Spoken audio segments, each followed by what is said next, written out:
Late Night Grin. Also, what does that name mean?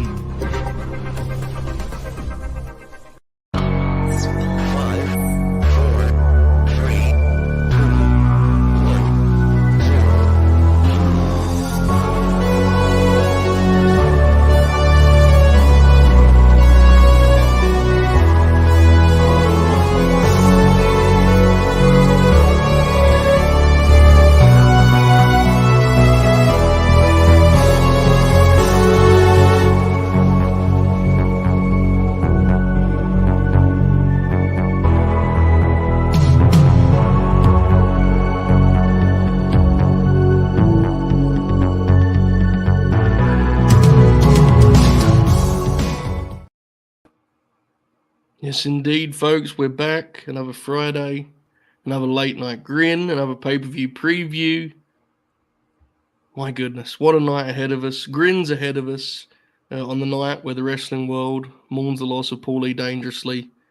We are here dealing with another late Oracle of Wrestling appearance. He'll be fined accordingly. He will be here momentarily, but folks, we've got a big show nonetheless.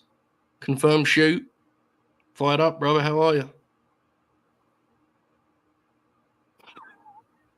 I'm telling you, dude. I'm telling you. It's giving off the wrong vibe for your brand. Goodness. What is my brand? WNBA. Anyway, I'm doing well. It's a big night for the late night grin. We have a new rotation player. We do. 10-day contract, trying him out. We'll see how it goes. No pressure. The real joke there is the word contract. Yeah. We're currently on the bubble of the play-in, so don't screw this up for us. We're trying to put together a championship team. Confirmed shoot, addressing the elephant in the room, of course. Novi of YouTube fame, very popular YouTuber in the YouTube world, which Matt and I, of course, are experts of. The reality is, and I was just explaining this to Novi a moment ago, he is a grinner, so he's aware of the whole shit that goes on around here. I explained to him, or reiterated really for that matter, that we spent years and millions of dollars investing in the LNG dojo. Bob had the guys, forward rolls, squatting, so on and so forth. And the idea was, of course, we build an empire, then we retire, make quarterly appearances, and let the young guns do the late night grin, right? We had 3 of them. That was enough, right? Maybe they could bring in a guest on occasion. And then suddenly, I'm 50 minutes into the last AEW pay-per-view preview. I'm yelling at the chat and myself. I'm explaining over and over again that I'm not mad while clearly being quite mad. And I realized this has all gone wrong. None of them are to be found. I had to go out. I had to get scouting. I had to really consider my options. And Novi, you were the name I landed on, the name I circled. Welcome to the Late Night Grim, brother. How are you this evening? I'm doing pretty good. I'm glad that you came out and scouted FTR country where I'm from. That was wonderful to see. Feels good to be in the big leagues, as they say, next man up. Had to take the spot. You know what it is. Yeah. When you get into the big leagues, when does that happen? Is it going I'm hoping this will be the jump off to the next. Yeah, of course. It's done that for a lot of people, dude. Look at Bob. He started here. He's now on Fox News. Like, you watch guys kind of go through the ranks like that. So it's very, very exciting. There you go. Exactly. So it's very, very exciting. I know you have notes prepared. This is a big deal. So we're trying to rejuvenate the program here. Again, Oracle will be in a moment. Quickly before he gets here. Dude, Queen won. That was something, wasn't it? At the end of Rampage? Match was good. It was, but I didn't think she was going to win. She hasn't been on TV at all, right? Other than Ring of Honor, of course. Which, as JJ just texted me a minute ago, and he had the same thought I did. One of the staples of AEW Ring of Honor is just assuming that everyone watches all of it. So I'm left now to think that Sky Blue is going to end up teaming up with Big Billy Starks against the two of them. Big Billy? In a storyline that appears to still exist in Ring of Honor. I haven't watched Ring of Honor in about when was the last pay-per-view? April? You haven't watched one TV in that time? No, not one. I'll be Wow. no assistance. I've also not seen any of their TV, I'm afraid. I've seen a couple clips. I've seen a couple of their promos. Watch it through clips. That's the best way to Yeah. do it, I think. Oh yeah, it's best well at wrestling. Athena's allegedly out for a year. She's Allegedly. wrestling in Yeah. 2 weeks though, Yeah. so Yeah. that'll be after that one. Because they've still not pulled that date, so I think she's up to some shenanigans there. I think, but I could be wrong. Folks, we have some super chats we're going to get into in a moment. I want to note here at the top of the program. This is very important. I'm sorry, the chat just got me off guard. There is no time. It's actually true, which made it funny. There is no time tonight on this program for an AEW temperature check. Do we all agree on that as friends? Like, it's been like 4 weeks since the last one, and we have 13 matches to preview. There's no time for it, right, Matt? Nothing's changed. There's nothing to talk about. Okay, but I just want to make it clear because I know you're very passionate about it. Seriously, like that's something you campaign for, right? Like, can we update? I know last time you wanted to have gate receipts and stuff. Like, are you cool with us just skipping that segment? Because Novi and I don't want to do it. Are you cool with that? To quote not late, Jesus, that's incorrect. To quote the great, I almost killed Andre 3000. My apologies. Jesus. The great Andre 3000 once said, "What's cooler than being cold?" Let's talk about AEW. And I got the quote wrong too. God damn, man! That was fucking insane what you just attempted to do and the mess you made of possibly be any wider. That was you know what though? That was valiant effort, I feel. Valiant effort. I just fucked it up. As soon as the words came out your mouth, I was like, oh my God, what's he doing here? I'm both white and old. Although I guess I'm referencing a song old from a long time ago. Old too, so, bro. Yeah. Old. Good Lord, man. I'm just going to leave. You guys do the show. No, it's fine. People like the effort. We're trying to add new strings to our bow after 150. We've got a new young gun on the roster. You're trying to show you still got it, you know? Trying to do a springboard. Never had it, but I've been studying my podcast tapes like Paul George. I'm focused. I'm locked in. Been studying the great. Who is the people who've been watching? PG? Chad Ochocinco. Yeah. Stephen A. Shannon Sharp. Fucking awesome, dude. Sitting there with a notepad, you know, yell a lot. What does Ocho Cinco say on his pod that you need to like study? I don't know. He's probably good though. Must be a delivery thing, right? It has to be. It has to be. That song's 21 years old. Good Lord, man. It's fine. Don't worry about it. It was a good effort. We have super chats because the Grinners are wonderful. Cal, our friend, says Mina versus Tony, Vaquer versus Mone, Julia versus Saraya, Utami versus EO, Women's Money in the Bank, Bozilla, and Tiffany is finally out the doghouse after 43 days. I think this is all positive. I'm pretty sure I know Cal well enough to know he's thrilled about this. Where's the Ospreay part? It's true. You got to remember your gimmick. That's Cal. Come on, bro. You're better than that.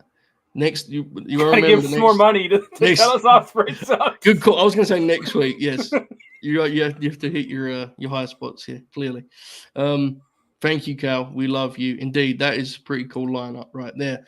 Ave says, "Pop for the debut tonight in celebration. Let's see the notes. Come on, flip around those legal pads."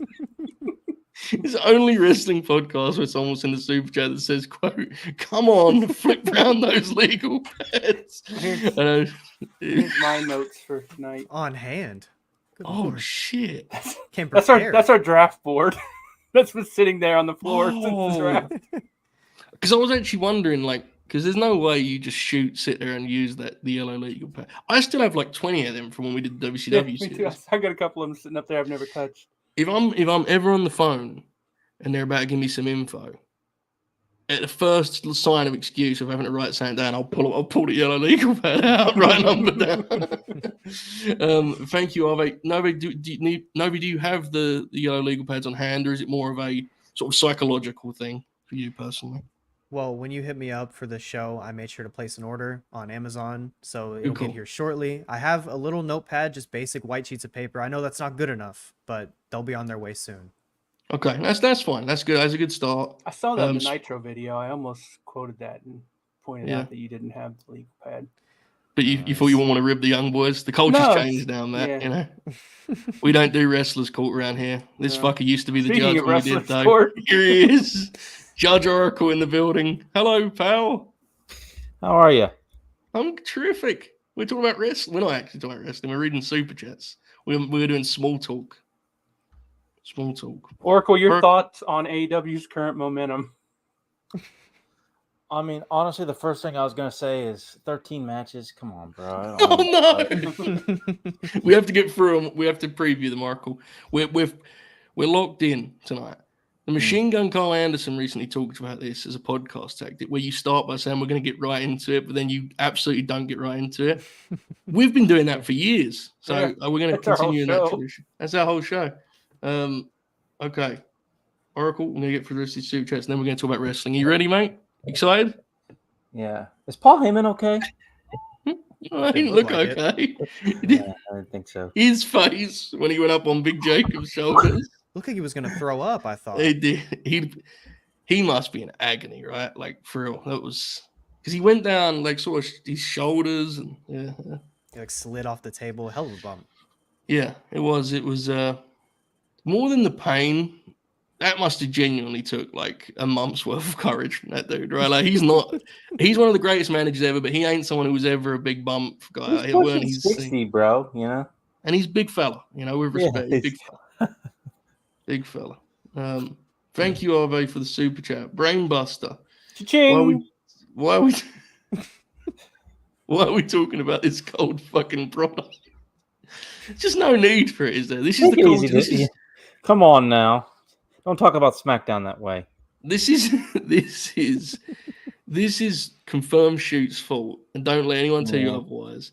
That night, you were an absolute renegade. That night, I would argue that it's Tony Khan's fault. Cal follows up. Oh yeah, Ospreay bad, etc. Osprey, that's a good name for him. Yeah, there you go, Osprey. Thank you, Cal. You're a legend for that. And Jumanji Hunter says chills when Garcia brings Joe to his corner. Look, bro, I really appreciate this running thing. It pops me. I love it. You have no clue how bad that would be on TV. Like, you'd have no... The idea of me making a Rampage appearance is far funnier in your imagination than it would be in real life. You do not need me stumbling my way around ringside with a notepad. Well, the funny part is, if somehow the match was bad, and they kept panning to you like a ringside, and you just looked like bored or irritated or like nervous because like, oh man, I don't know what to do about this shitty. I love the way you said somehow like Danny doesn't work the most ridiculous selection of people on that roster. He's wrestling Butcher tomorrow. I would retweet every single tweet about. Wait, I didn't realize Joe was so short.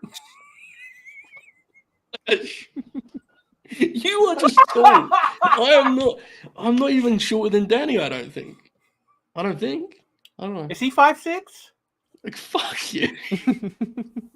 You don't realize, Novi, when you meet up with the Grinners, fucking Bob and Shooter are like the Twin Towers, you know? Like, it's hot. Well, don't reference that was bad. It was a bad choice. I meant tag team. My bad. Interesting choice of building. Yeah. I could have said natural disasters, but that wouldn't have sounded much better. So I'm going to leave it there and move on. Thank you, Jumanji Hunter. We appreciate the love. Willie, in your opinion, what's the second biggest match on Forbidden Door? Is it a good or bad thing? There isn't a consensus second biggest match on the show. I actually, it's interesting you asked this, Willie, because when I was putting together the format for this program and I was ordering the matches, I was pondering the same thing because I think in theory, it's Moxley and Naito. In theory. Novi, where does your mind go on this second biggest match on the show? I think it's pretty clearly Bryan Danielson and Shingo Takagi, two of the greatest wrestlers in the world right now. That's an exciting one. That is definitely... If you said to me what would be my pick, I would say that. The only reason I think it's complicated is a lot of these matches have the belt business. Like Mone and Vaquer has 2 belts. Tony and Mina, of course, is for the belt. We should also mention, of course, the Learning Tree versus Samoa Joe, Hook and Katsuyori Shibata, of course. Mariah May and Saraya, right, Matt? I know that's one you've been circling. That's on the pre-show. Same show, bro, right? No, they don't count. That was a joke. That was a joke for 4 people. Yeah. Yeah, I don't think there is one. Is it a good or bad thing? I think there are enough contenders for the role with the Moxley match, Mone match, and the Danielson match. I don't think it's a bad thing. I do think in an ideal world, the IWGP match would pop me more than this one does, but that's maybe more of a me-us thing than it is the consensus. Thank you for the super chats, folks. We greatly appreciate the support. And again, we're not doing temperature check tonight. We're not doing it. We're getting straight into the professional wrestling conversational content, the breakdown that we do here at the preview in great detail of Forbidden Door. And with that, away we go. We'll get into the 0 hour business here. Aforementioned Mariah May versus Saraya in a rematch of a recent classic on Dynamite. I kid, actually a good match. Legitimately a good match. A finish that was controversial, but I think it was very apparent then. She's going to get a win back and it will be okay. This is a pre-show match, so I don't think it will get to the, I don't think it will have the physicality necessarily they had on TV, but I think this should be a nice match for the undercard, and I'm pretty certain, Novi, that Mariah May will be going over here. What do you reckon? Yeah, Mariah is definitely going to get that win back. I didn't hate the match from, the show not too long ago, but I can't say I'm very interested in what Saraya's been up to lately. Like, she's fine as a worker, but, it's Saraya at the end of the day. I'm just happy Mariah's going to get the win on a pay-per-view, even if it's just a 0 hour. Yeah, you're not super into the New World Order of her, Anna Jay, and Holly Cameron. I'm not a Twitter engagement account, so I'm afraid not. Not yet. No, There's always we'll room get to there. grow into these things, Hey. I didn't used to be one. Wait until I start posting like them renders of from WWE.com. Force on it, LA Night! Exclamation at the end of it. I'm ready to go. Yep, Mariah May, Oracle. This is a lock, right? Oh yeah. Oh yeah. I mean, this, the value of this match is that it's an Owen Cup tournament, right? Yes, it is. Good call, Oracle. That's why you'll get paid the big bucks around here, bro. Right. Yeah. Thanks, Wikipedia. That's your format for the night. But yeah, I mean, Mariah will win this. Their match a couple weeks ago I enjoyed. Probably not as much as you did, Joe, but yeah. I'm kind of a dick in that way though, right? Yeah. I mean, it was 2 Brits. This will be fine. Mariah will win. Trip. Mariah's winning the whole tournament, I think so. Yeah, I agree. And I think that's actually, honestly, I think Mariah May is one of the biggest bright spots of AEW's 2024. Like, they circled her as a heavy hitter and a big player for the division, and she's actually lived up to what they wanted. They've kept her on TV. They've gave her a clear direction. That part of it, honestly, that's been one of the best things they've done creatively. So, yeah, I'm with you completely. Confirmed. Shoot, I know you're a big Mariah May fan. This feels like a dub, correct? Oh, yeah. As Mercedes Monet said today, Mariah May's great. Good quote. Yeah. This match will be good. I like their first match. Hilariously, Saraya is actually better than she gets credit for now for different reasons. Which is fine. I mean, I get it. Oh, yeah. I don't have an issue with that. That wasn't me being snarky. It's just I get better it, than, yeah. Sometimes it's like, sometimes that stuff can go overblown. In her case, I actually entirely get why people exactly. But yeah, this match will be good. Mariah's awesome. I mean, there's really not much else. I agree she's going to win the tournament. If she doesn't, I'm going to sue All Elite Wrestling. So you'd win too. Yeah, Harley Cameron did call Saraya unproblematic tonight on Rampage. Wow. Yeah. It's an interesting approach. It's worked out well for Jericho, the thing where you just say, I know you're saying that stuff about me. Yeah, Has I it was worked thinking well for about him? this when I think so. He's still on the fucking show. I mean, Taker likes him. I was thinking about this when I, before I jumped on. It's 15-year anniversary of the Bash with Jericho versus Rey Mysterio. I watched this show live in a bar in Charleston, South Carolina, when I was visiting my brother Dylan when I was 16. Wow, young Oracle. And, did you have a spreadsheet back then? those were like the early years of like me sort of making. I remember one time, like we had a long phone conversation about like the best matches of the year, and there was a bunch of superstars matches on there on my list. Back then, I didn't have. I mean, yeah, it was 09, but I didn't have a personal laptop yet, so yeah, I was writing stuff down on a pen. You were building the knowledge. Yeah, I respect it. It was like Ziggler and Evan Bourne or something was up there. Yeah. God bless. The chat brings up a good point. Kevin Kelly's suing AEW. Now I am too. To be fair, both those threats are about equally likely to happen. Usually it's Bob that has more things in common with Kev. That's true, yeah. But both things like the evolve woke and mob. things change. Here you go, bro. Mariah is, of course, winning. Jay Blunt, super chat, just simply says cold. That's about Glacier getting hired. All right, let's move forward here. Yota, Tsuji, Titan, Hiromu, Takahashi versus Mistico and the Lucha Bros. This is like kind of a nuts deal that came. This was announced yesterday, right? Mm-hmm. I think that's yesterday. Yeah. So obviously, firstly, the talent on display here is pretty extraordinary. But the more specific thing that everyone has circled and everyone has responded to is Mistico and the Lucha Bros teaming up is like there's a crazy kind of, that's like a moment in time thing. And there's a novelty to that, but there's also obviously immense kind of political things at play there that people have been stunned by. It appears to be more work of the famed Rocky Romero of Wrestle Purist Worldwide fame. So this is quite the deal. I saw there was a lot of, I'm going to use the dreaded discourse word about the pre-show thing. I do think Mystico's, like, I do think it would be pretty cool if he was on the main show. What you cut, I know the Easy Knees Jericho, but like I get why they don't want to cut that because they have had it on TV every fucking week, so I understand. Either way, we're getting the match, right? Match is going to be cool. Super wacky lineup here, Shooter. What do you reckon? I mean, this should be fun. I don't really care about the main show versus pre-show stuff. I never have. Also not really. I mean, I don't really care that much about the team they're wrestling. So, this match will be fun. I think fun's about the ceiling for it. Just in them, this spot. Yeah, them teaming up is the cool part, and it sounds like there may be more to this. There was stuff today about the Lucha Brothers maybe going to Arena Mexico, which is cool. Yeah, Penta get that in before he goes to the World Wrestling Federation. Yeah, I don't buy that for a second. Yeah, not really. Yeah. No, I think he wants to, but whether it happens or not, a whole nother story. Yeah, I mean, obviously, Mystico and the Lucha Brothers are going to win this match.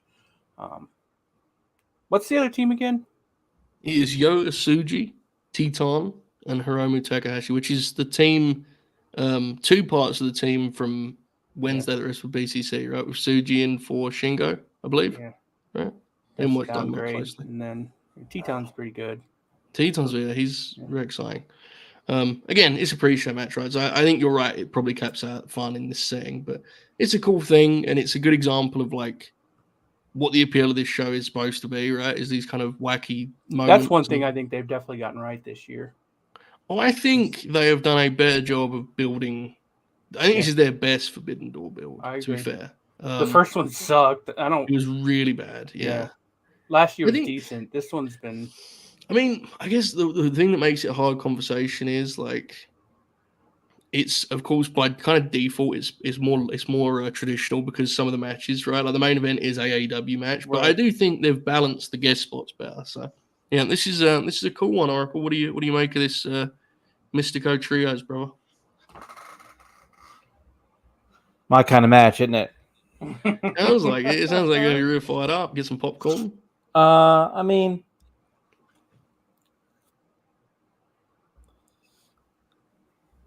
I don't know. I'll probably be doing physical media while the match is on. Doing cataloging physical media. But I mean, cataloging. So what's the deal here? The pre-show thing that I disagree with Shoot about. Wait.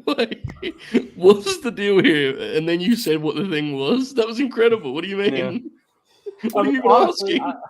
I don't think it's that big of a deal, but I do think there is a difference. But I mean, do, we're not I going to do get into that discussion because No, there's definitely a difference. you know we never get in discussions and make ourselves run in circles or anything. Never on this show. No, we didn't do that. We didn't do But yeah, I mean, this is obviously this isn't my this isn't the most excited I am for anything on this show, but even so the Lucha Bros and Mistico is kind of the big thing, right? Like they're all teaming together. That's the big deal. Yeah. So this is a serious question, and like I've heard people say he's gotten like good again, but like has Mistico been good in like 16 years, or is he still bad? He's been much better. He's like the kind of the centerpiece I mean, in terms of star. I mean, he was a mega. He was an international. He was Yes. a big star in Mexico in the 2000s. I mean, there's I know the 2010s were pretty well, tough. Sin Cara was, and to be fair to him, that was not his fault. Mostly wasn't his fault. To be fair, Right. But it took a while to rebuild who he was after. I mean, from my understanding. I remember when he was like what was he? Mystices? Was that his? Yes, when the copyright deal. Yeah. Isn't that when he kind of got rebuilt back up and got better? I'm or not whatever? sure. I know the last, I would say like 2 years, maybe 3. I'm not an expert. I'd say 2 years. He's had like a great resurgence as kind of the focal point of the big CMLL like rebound, because they're red hot right now, dude. They're really rocking. I actually think genuinely, Oracle, I think you'd like CMLL's product. But it's the accessibility factor is difficult. Yeah, They're the hottest promotion on this show. Dude, they really are doing great. I know. Like, genuinely. I know he wasn't like, but you watch their shows. No, but I'm sure you've checked I out was rocking, slightly trolling, but I was also kind of being serious because like I didn't know like. No, you're fine. Yeah. Nobi, how much CMLL do you watch? I'm intrigued. You're the young gun among us. I watched a decent little bit. I watch like the big stuff a lot of the time, but Right. Mystico did recently have his anniversary show, and if you want to know like what Mystico's like these days, watch that main event with Hiromu Takahashi. Like, I've heard Arena Mexico pretty loud, but they were so loud for him. There were so many people that were just there for him, to love him. It was pretty awesome to see. It's electric right now. Yeah, I think I try and get Oracle some tapes because it's much more. There are matches in CMLL that are much more traditional Lucha, I guess is the phrase I'll use. I don't think the last time I watched Lucha, funny enough to sort of wrap around to recent times. The last time I paid any attention is when Ultimo Guerrero lost his mask. So 2014, 2014, yeah. Poor fucker, dude. That was so sad. What happened to him last week? Yeah. Did you not, Oracle? Did you not watch the 8-man when Blackpool Combat Club went down there? No, I mean I wanted to see the Danielson Panther match, but like honestly, dude, like I haven't seen that. Yeah. That was really good. So I mean, when you're an idiot like me and watch all of WWE and AEW's, that's what's kicking your ass. I'm watching Monday Night War stuff, and then like, I'm binging TV shows and shit and all this other stuff. It's like I just don't find the time to watch the other stuff. But I mean, Danielson Panther is honestly a match I know I would love, but I just haven't gone. I just haven't gotten to the trouble of watching it. Yeah, we'll get you to watch some of that. Match. Hedge Sarah and Zack was great. That was one of my favorite matches of the year. Some of those, awesome. Yeah, some of those Rocky Romero matches, Oracle, would pop you huge. They feel like total throwbacks. Like the way he works they're tremendous. That 8-man's near the top of my match of the year list that I pretend exists. It doesn't exist. I don't have a clue what my match of the year is, but it's on that yellow legal pad. Flip the page there. It's on the other side. Yeah, man, exactly. Yeah, CMLL's doing great. Novi, what have you got? What are you thinking on this this pre-show 6-man, brother? Like, see, this is why I'm on the show, to inject some youth into this program, exactly. to really appreciate what's going on in the New Japan side here. Because, brother, you guys watch Yota Tsuji wrestle, it's gonna pop. He's so sick. He's very cool. He's aggressive. He's super fast. He's just awesome. I love him a lot. And Mystico and Lucha Bros, that's a cool ass tag team. I think this is gonna be awesome. Rocky Romero, sorry. You've done miracles on me time and time again. Shout out to him. Yeah, it really turned around for him when he did that worldwide guest spot. I felt, he's really struggling before that. I thought we really give him the push he needed, but he's doing good. To your point, you're right about Tsuji. He's very explosive, right? I think he's a guy as an example of where New Japan should honestly change their house style a little bit, right? Because they'll crowbar Tsuji into these 30-minute main events, and it's like, dude, I want to see him do cool moves and shit, I want to see him spear people. I don't want to see him Yeah. And do that style. dives and stuff. Yeah. Genuine- Run at people real hard. Genuine question, and I'm not doing a bit. Didn't everyone like hate him not that long ago? Am I confusing him with somebody else? You're confusing him. When he Probably so he didn't get a lot of buzz when he was on excursion. As soon as he came back, he kind of wowed people. They pushed him like straight away. I'm totally wrong then. You're thinking of Ren, who was also he's the same generation. Okay. Who we see have a really shitty match with Minoru Suzuki on a Grin along. Okay. I'm pretty sure that's who you're thinking. But yeah, Tsuji's cool. He has the evil grin. He won best literal grin in the Golden Grinnies, most importantly. Oh, that guy. Okay. I don't even know if I've ever That's the reminder you needed there. There you go. God, Oracle and I are so washed. That entire sequence right Oracle operates in We the LNG fucking rule, universe, bro. The LNG universe. Good Well, stuff. let's be honest. I operate my own universe, and then other people go, "Hey, you," and I go, "Oh yeah, I forgot." It's a neighborhood within the LNG universe, though. It exists. It's in the same world here. But there. Oracle's gonna get sued by Jericho for what he just did there. not the way. He'd sue Jericho for his. Well, never mind. Yeah, never mind. All right. The Oracle Mistico and the verse. Lucha Bros are going over. The Oracle verse is incredible. That's tremendous. All right. This is a cool matchup. We have Willow and Tam teaming up here on 0 Hour also. 0 Hour looks really cool, man. I always struggle to watch it because I have to catch up on these shows a lot later, and it's like, it's a lot of hours. But Willow and Tam, Kris and Momo, this is going to be cool as fuck. Again, match-wise, it's going to be wrestled to be fun because it's not going to be sent out there to steal the show. But Willow and Kris, their deal has been tremendous. You get the guest spots here that you want from Forbidden Door. This is a nice one. Novi, is this in your ballpark, your wheelhouse in terms of the Stardom talent? This is why you inject some youth into the program. There you go. Tom Nakano, one of the best rising stars in Stardom right now. She's really, really good. And Momo's Momo. She's cool. Yeah, this is going to be really good. I mean, 4 really good talents pre-show. They're probably just going to, hopefully inject some story in there, do some good wrestling. I can't really complain about it, It's going to be awesome.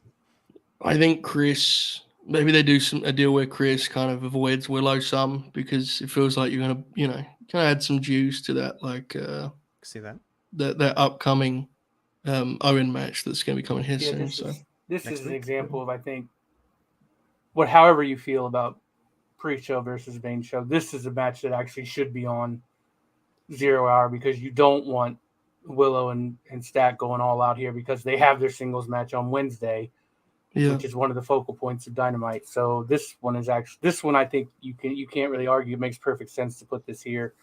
And yeah, their feud's been tremendous so far. They've unlocked Stokely finally throughout this whole process. So yeah, this is I like what Stat's doing now. Presentation's sick, dude. Yeah. I mean, I wasn't one of the people who didn't think you couldn't turning her made perfect sense to me. Physically, she towers over people, so having her be heel makes sense, and she's actually showing a lot of character as a heel. So yeah, this should be fun. I'm with it, absolutely. The Oracle of Wrestling. What have you made of the Kris Willow business thus far, bro? Oh yeah, I think it's the best. I mean, in terms of like what I like, it's the best. It's honestly probably the best feud going in AEW in some ways, and it's easily the best thing in the women's division. I think. I mean, if you're a fan of Tony's stuff, I get, but yeah, I mean, in terms of like wanting to see a match, liking the promos, liking the character change from Kris, for sure. I mean, I think it's pretty easily one of the better things in the entire show. I'm excited for their match on Wednesday. This is the match in the pre-show I'm most excited to see. Mm-hmm. I imagine it's the main Not event terribly of the- familiar with the Stardom gals, but I've heard of them. I think I've seen Tam once. You've or probably twice. seen Tam, yeah. Tam's had some like really celebrated matches that you've seen along the way. Yeah, Tam's awesome, dude. I've seen both. They're both good. I mean, I'm not going to pretend I'm overly familiar, but I've seen both of them. They're both good. Yeah, Tam's great. I know there was a lot of people wanting to see Natsu Boy. Shout out to 6 Star, but this is cool. And one thing with Willow and Kris is the one thing that I'm intrigued by, that I'm not concerned, but I circle, is their singles matches previously were like a little rough Not around great. the edges. Yeah, their chemistry was a little bit. Which was surprising because both were in great form at the time. It was. I remember they had a match that was like, it wasn't even bad. It was just like, and again, I'm not, we're not trying to create a scenario, to be negative or anything. I'm just, it does, now that you mention it, not to try to try to turn it upside down, but I'm a little bit, makes me kind of wonder a little bit, Yeah. That's the one where they had a really tough time with Willow's finish, right? Yeah, they did that one, and there was another one. I'm pretty sure that Kris won. They had 2 matches, I want to say, and both of them were just surprising in that Kris was pretty much prolific as TBS champ. She didn't really have any matches that missed, really, did she? Unless it was a particularly sort of weak opponent. Even weaker opponents, she kind of led to good matches, and the Willow ones were not quite what you'd hope, but hopefully it works better with a babyface heel dynamic. And an angle, and I should have some heat, right? Like, hopefully that will help. So I have a lot of confidence in both of them, of course. They're great. Cody, super chat. Shoot.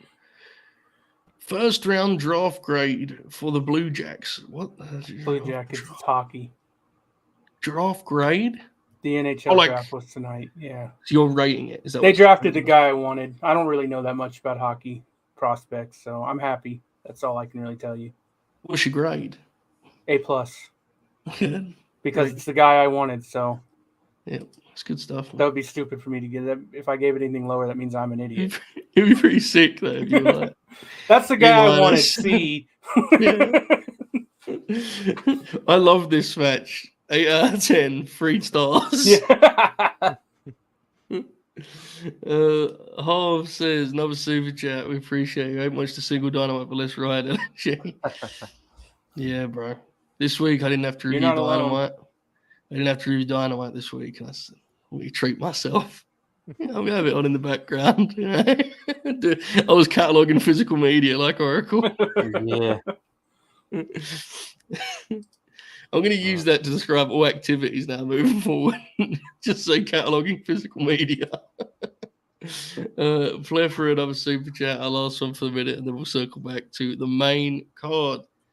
Flair says, are you happy or disappointed with Okada's booking?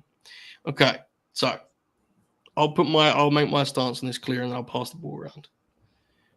I think what they've done has been fun and more creative than what I expected, which was, here is a legendary wrestler. He will wrestle Action Andretti this Saturday on Collision. Do I think it's maximized him as like an asset and a potential drawing card? No. However, the version of that we more conventional, that may attempted to maximize him as a drawing card, I'm going to be completely real, bro. I don't really want to see him have those matches at the moment. I don't think AEW is better if he's having super serious 20-minute matches on TV. I'll be real. So I kind of think it's the best case scenario. Am I happy about it? Like, I'm not super moved in either direction. Like, I just think it's probably for the best. Oracle, you and I spoke about this on Tuesday, right? Like, I don't think the TV would be better if he was wrestling weekly in very serious matches at the moment. Oh, no. It would hurt very, like, I don't know. Obviously, I'm not the biggest Okada fan, but, like, I don't know.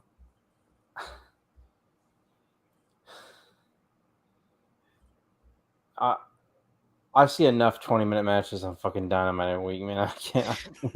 It's also just that he has different modes. You can see sometimes, like, if he works TV, you can see in his brain, it's like, yeah, who gives a fuck?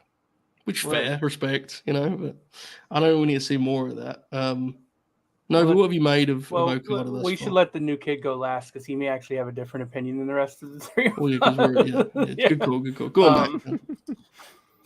Yeah, I'm not the biggest Okada guy in the world.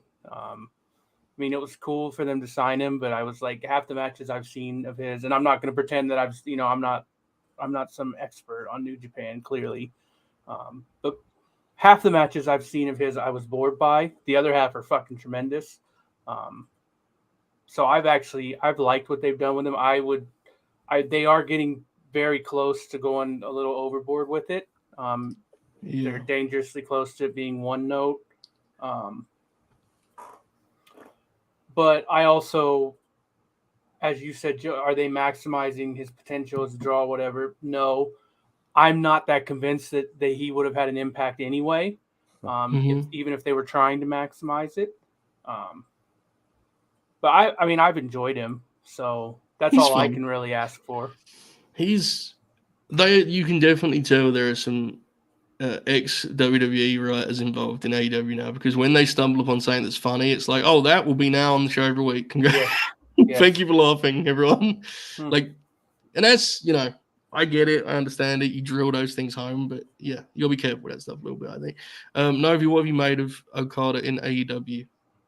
I'm somewhat going to have a differing opinion just because I like Okada quite a bit. I enjoy his work, but I'm also going to agree in saying that I don't really want to see him wrestling 20% on Dynamite every week. I think we've gotten that plenty over the years, so I'm fine with him establishing him as a character and, giving him something to do. I might have heard one too many bitches lately. Might need to cut that back a bit. Maybe stop now that sound this like week. Bob.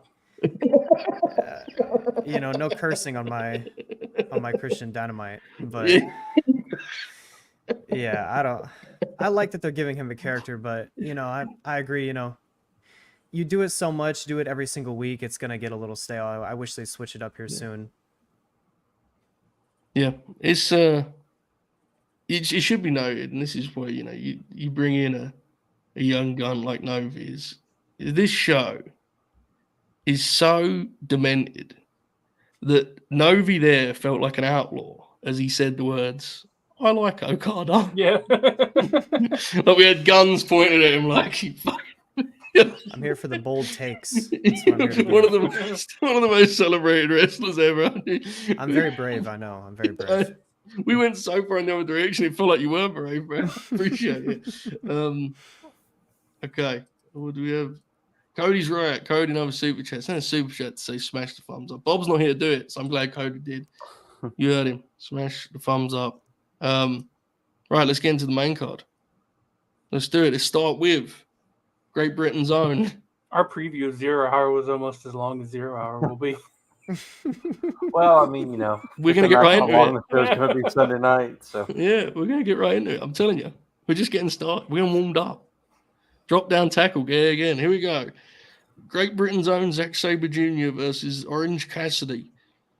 Every time this match is discussed on AEW television, Papa Holbert goes, "Do you think Zack's going to win the international title?" I go, "No, because he does.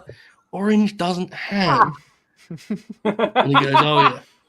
I swear. I thought he quit watching AEW. He watches Klish. That's when they do the graphics. Don't ever call it that again. But continue. Klish. It's lost its full name rights for me now. I'm bad week. It deserves. Dude, it looks treacherous tomorrow. I'm gonna be honest with you. I'm terrified, honestly. It looks treacherous. I'm sure it'll be fine. Collision. I don't know what happened. Yeah, where are you? Come back, please. FTR are a big part of that show, dude. Seriously, big part of it. Anyway, Orange Cassidy, Zack Sabre Jr. This should be a good wrestling match, Oracle. What do you reckon? Yeah, I don't know. There have been times where I thought like ZSJ was awesome, and other times where I think he kind of fucking sucks. So Russian roulette. I'm kind of like, I don't know, I have mixed reactions about it, but I mean, they'll do stuff that pops me, and like, I'm a big Orange Cassidy fan, but I also won't deny that like he's been so wildly overexposed last year. Yeah. But I always come away like liking his matches. Like I always think, oh man, that match is good. He has smart matches, yeah. So I mean, I expect the match will be good. I don't really have any sort of read on like who's supposed to win this match. I don't know. I mean, feels like Zack. Like I feels like a chance. Zack, yeah, I guess. Yeah.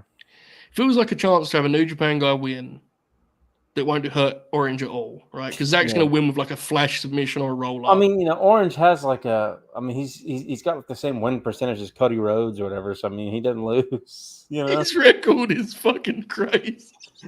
He came out on TV the other week and it said like 50-2. Yeah, like he was fighting for the WBC welterweight title or something. He never loses, bro. Yeah, Zack. He probably is going to win, Natty Brown. I think Orange is going to win. He shouldn't, but I think he will. Yeah, maybe.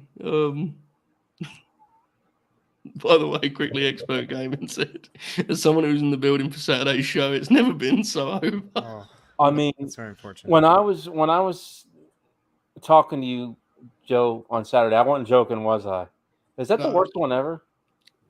It's maybe the first collision that I actually thought was like bad, because usually it's just like, you know? Yeah. There's been some, but like usually it's good. Like it's usually like good to really good. Like three. I've mentioned 4 on this show. Like 3 out of 4, weeks a month is usually really good. It's the other one's steadiest kind of show. Whatever. Yeah. But no, it was a bad one.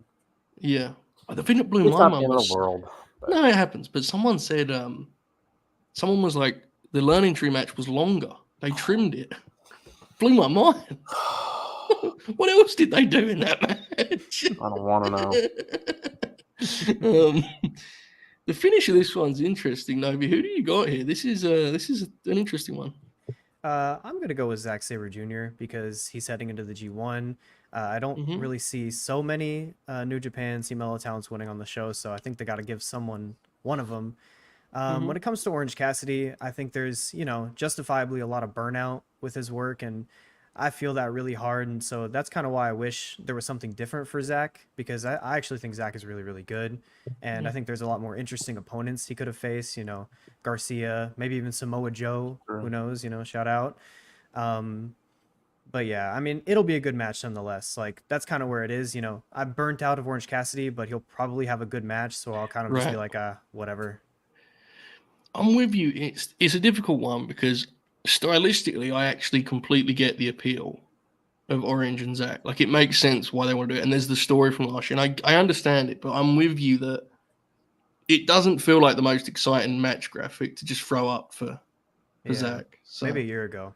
Yeah. I would have been more pop for it, but. Yeah, it is what it is, man. I don't think it's Orange's fault. It's just, he's been overexposed. It happens. Yeah. Matt, anything on this one, mate? I'm actually looking forward to this match. Good. You're a big British wrestling fan, though. I am, yes. The way for Orange Cassidy, the way I describe it is selective burnout for me. I don't want to see him wrestle random ass matches on Dynamite where he's the biggest star in the match, or you know what I mean? Like, but when you get him in a match like this, I still get excited for it because I like Orange Cassidy. But like I don't need to watch him wrestle the Outrunners on Rampage or. I'm sorry, Matt. That's one of the most incredible stats I've ever read. Yeah, fucking. That's nearly 2 years ago. God bless him, man. Moxley and who? And Rod Strong. Mm-hmm. Oh yeah. Only losing title defenses, huh? Yeah, so he's gonna win. Big game. Shout out to him. This match will be good. I like Zack Sabre Jr. a lot. I think he should be the IWGP World Champion. As someone who never watches the product. What about the winner? Yeah, maybe. Yeah. I've always just at this point I'm just like he's gonna be in the exact same spot forever, but it'll be fun. Yeah. I think Zack's awesome. Like I actually, to Oracle's point earlier, I used to very much be that way with Zack, but he's kind of become someone I consistently enjoy. When he was like the cool guy at PWG, Oracle, I had some issues, Yeah. All these pretending we had to cheer him. Don't cheer him. He's a fucking mat wrestler from Britain. Boo him. I thought he sucked in the Cruiserweight class. So did Fit Finley, apparently, right? Yeah. Anyway, up next for the TNT for the TNT World. By the way, did you see World of Sports coming back? Are you excited for that? I was, and then Are they you said on that it was, comms? I should be, but they said it was airing on the website. Oh. Okay. The whole thing with World of Sport is it's on national TV. Anyway, the TNT World's title, the ladder match. Konosuke Takeshita, Marcus Briscoe, Jackie Perry, Dante Martin, Leo Rush, and El Phantasmo, who got an electric reaction tonight on Rampage. They were jumping up and down in excitement. They were happy to see Logan Paul. Exactly. Exactly. It must be Crossover said star. that has been a real thing this year. We all agreed the build's been better. You can tell the people that are going to the shows now are not as familiar with the New Japan talent. You can tell. Oh, that It hot was- for Ishii made my heart hurt. It was so. Yeah, it was man. very quiet. Yeah. My wife's reaction to El Phantasmo tonight was very funny. What was She- the reaction? She said, "Who's this guy? Wait, no, I think I've seen him. Wait, no, I don't know who this guy is." she thought it was Logan Paul. Well, it's better than her Gabe Kidd reaction, which was literally, "Who the fuck is this guy?" To be fair, Exact quote. Who the fuck Gabe- is this guy? Gabe makes an impression, so I think you should probably remember moving forward. Doubt I it. think he's pretty volatile though, right? He's pretty, he's a madman. Have you heard him? He says that a lot. Yeah. Do you think I could manage him? Maybe No. we could do like the Festus gimmick where I ring the bell and he becomes mad. We could do that. Yeah, that might work. Imagine. The WWF signs Gabe Kidd and gives him the Festus gimmick. You did Anyway. a good job of not pausing for very long, though, because I was going to dive right into you being Festus. I felt it. I felt danger in your Yeah. eyes. TNT title vacant. Who's winning it? Confirmed shoot. Jungle Jack Perry's winning it. Takeshita should win it. Match should be fun. It's a ladder match. It's a multi-man ladder match. We've seen it. It'll be fun. What else is there to say? Yeah, hopefully everyone. I'm not even saying this to be a I know we have a lot of fun here, but seriously, I hope everyone makes it out of this thing because they're going to come up with some really dumb shit. Like, Oh yeah. Hopefully everyone makes it out. I mean, I look at some of the names here and it's like, High flyers. yeah, man. Then there was one of these before where they put Christian in there to be like the dad, to rein everyone in a little bit. Leo's going to do something absolutely insane. Yeah, because Be Leo's one not of the even ones got in a the ladder. contract. Yeah. Yeah. Oof. Who's like the dude? Fucking Mark Briscoe he's like the old head in here, and he's fucking insane. Yeah. This could Probably be encourage crazy. Yeah, we'll see how it goes. Novi, what do you reckon about the match and who you got winning? It's a ladder match. Seen those before a few times, Mhm. maybe once or twice this year. I'm still excited for it though. It's a good lineup. There's a lot of cool people in it, especially Mark Briscoe. He always does something cool, always pops me, so that'll be fun. I think it's definitely going to be Jack. It kind of seems like the TNT belt is ready-made for him after Cope's injury. I'd like it to be Takeshita, but he's going to be busy carrying a G1 this summer, so Yeah, he That's a doesn't good really have the point. time Yeah, for all he that. can't win that belt. Good call. Yeah. Yeah, good call, because that kind of was the confirmation he's not winning here, right? I think people were kind of hopeful before. And if you take him off the board, it's like It has to the be only Jack. winner is Jack. Yeah. Yeah. Oracle, I'm sure you're excited. I like Mark Briscoe. Violent good. whiplash that you did there. Yeah. Mark Briscoe. Mark Briscoe is great, man. What a treasure. Leo Rush is a good wrestler. He's very good. Yeah. How cool would the Briscoes have been on WCW Monday Nitro standing next to Mean Gene? Dude, could you imagine? Dude, think about this. Think about them like in a Saturday night tag against like Movie and Psychosis. One of those like 6-minute Saturday night. You know what I'm talking about? Imagine the shit they would pull out in that. It sounds fucking awesome. Yeah. Yeah, Briscoes forever, bro. Fucking Briscoes versus Disorderly Conduct. Guaranteed 3.5 stars. Can you imagine the pay-per-view brawl with the Nasty Boys too? Oh, back in like 94. Oh, baby. I think it's good stuff. Who do you think's going to win? Jack Perry? Yeah, the worst wrestler in the match is going to win. Jack Perry. Well, hold on. There's no way you like El Phantasmo more than No, Jack probably Perry. not. But There's no I mean, way you do. You got me on that one. Jack, The rest I of the can't do names, Jack Perry, man. I get it. He's, I mean, he's like, winning though. I legitimately love Mark Briscoe. Like Leo Rush, I think is a really good wrestler. I think Leo Rush is one of the better guys at like doing like The high speed stuff. Yeah. But like I just Jack is just not for me, man. I don't know. You kind of liked him as a babyface worker, right? I When he like was him. I think he's a decent worker as a babyface. I find him to be only Chris Jericho is more channel changing than him as a heel, in my opinion. I'm not kidding. Wow. I think he's pretty bad. My goodness. There you go, folks. Not popping Oracle's- for the promos on Twitter. Those are really fun, I think. Honestly. I don't think Oracle's seen the Twitter promos. You've seen the TV promos, right? I don't think you watched the Jack Perry Twitter This guy. clips. No. Good No. You have to get him up on that. You know, his dad was really good on John from Cincinnati. I remember watching that show. When I was, That's good. That's good. All right. Here's an interesting matchup. Someone who buried me on Twitter.com today. That damn Maxwell Jacob Friedman, my arch nemesis. I was now. very proud of that tweet. Yeah, that was tremendous, dude. Tremendous. Twitter was very funny today. Yes. Maxwell Jacob Friedman is wrestling Hechicero in certainly this year's most like wacky match, right? This is one of those matches that. Forgive me for a brief moment in classic That's late fine. night Grin fashion. Yes. Jake pointed out and appreciated my call out of John from Cincinnati. Jake, I watched the show live that summer, the summer before I started high school. Tremendous show. And then I find out, one day I get on my parents' laptop one day. I'm like, oh, when's John from Cincinnati coming back? They fucking canceled it. I was so mad. Joe, Yeah. I don't have a fucking clue what he's talking about. Okay, so it's an HBO Never show heard of this show. that debuted.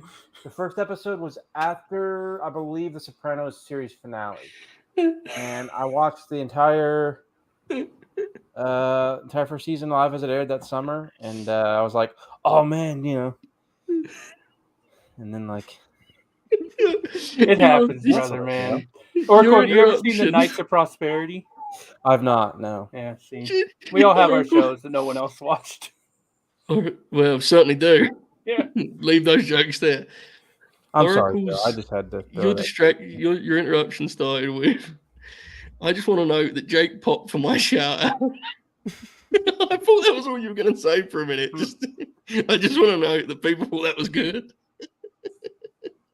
Knights of Yeah, Prosperity. I just wanted to give God my. bless. No, Just wanted to give my little tidbit on that. it's fine. People, I learned something new today. I didn't realize. I didn't know what the show was. Didn't know it existed. Now I know it was cancelled. It was on HBO. You were watching it live, quote, live, which was the word used like a true wrestling fan. Huh. Hechicero is going to wrestle MJF of who buried me on Twitter. Did I mention that, Matt? He buried me on Twitter today. Yeah. And I actually am very looking forward to this. I think this is like the kind of matchup that they should throw up for these shows legitimately. It's really weird. I don't know if it's going to work. I think there's a version of this match that makes people very upset, which also kind of excites me, I'm not going to lie. I'm into this. I'm into it. No, but what do you make of Hechicero and MJF? Hechicero's really good, isn't he? He's a good wrestler.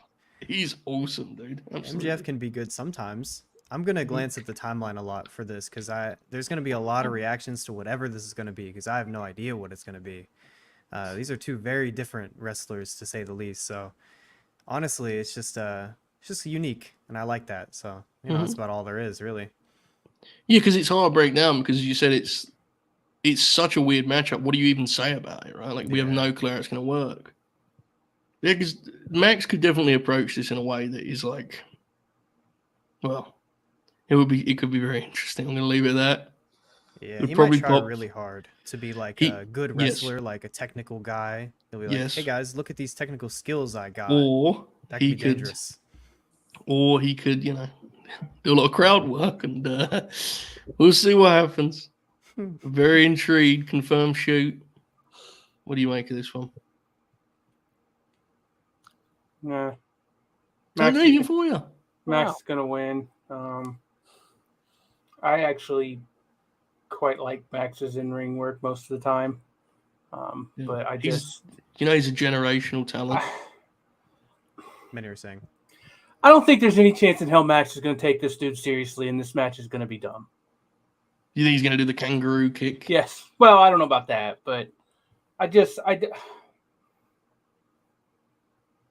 don't think Max is going to take this match seriously. I hope I'm wrong. The match could be awesome. I think there's a potential here for the match to be awesome. Yeah. Will it be? Is Max going to give a shit about this match? Should he? I don't know. Brother? I don't know. I think you're right. I mean, it's the exact same thing that I was wondering. I don't know. I just tried to put it a little more harshly than you did, I guess. Well, yeah, because it's like, again, I don't know. I don't know what the fuck to say about this match. I'm intrigued by it. Yeah, which is good, right? Yeah. There are a lot of matches on this show that are sure things. This has a little bit of a novelty, a little quirkiness to it. Max is a fascinating experience right now. That's all I can say. Do you like his leather jackets? Got a line on the back. Yeah. Did he watch The Wolf. Outsiders from 40 from like the? Did he watch that movie or something? Decided he Good wanted to movie. wrestle him? Good movie, that is. Who did that review of MJF recently? It was someone you're familiar with. Fuck. It was Matt D. Did you read this? Okay, Matt. I didn't read it. No. What did he say? I'm going to just read the hook. Okay.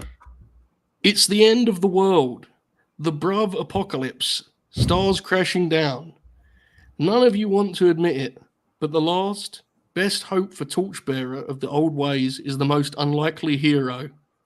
The man who might be able to change the questions. Pretty interesting piece. Pretty ballsy, I thought. All the responses to it was, I don't like Max as much as Matt, but this is a very good piece. And it was very good. It's worth reading in Oracle. Matt's a very eloquent writer. He's very talented. Good. Very talented. Very good. So shout out to Matt D. And Matt confirmed shoot, who's on the late night. I am not an eloquent writer at all. No. Some of those texts are pretty funny. Would you call him eloquent though? Yeah. Should ask Matt D about the Big Boss Man for 2002. No, Robin. That's a good write-up on that. I like Matt's write a lot, but I'll leave that one alone. Oracle, I could see this popping you a little bit, this Hechicero MJF weirdness. Yeah. I'm not certain.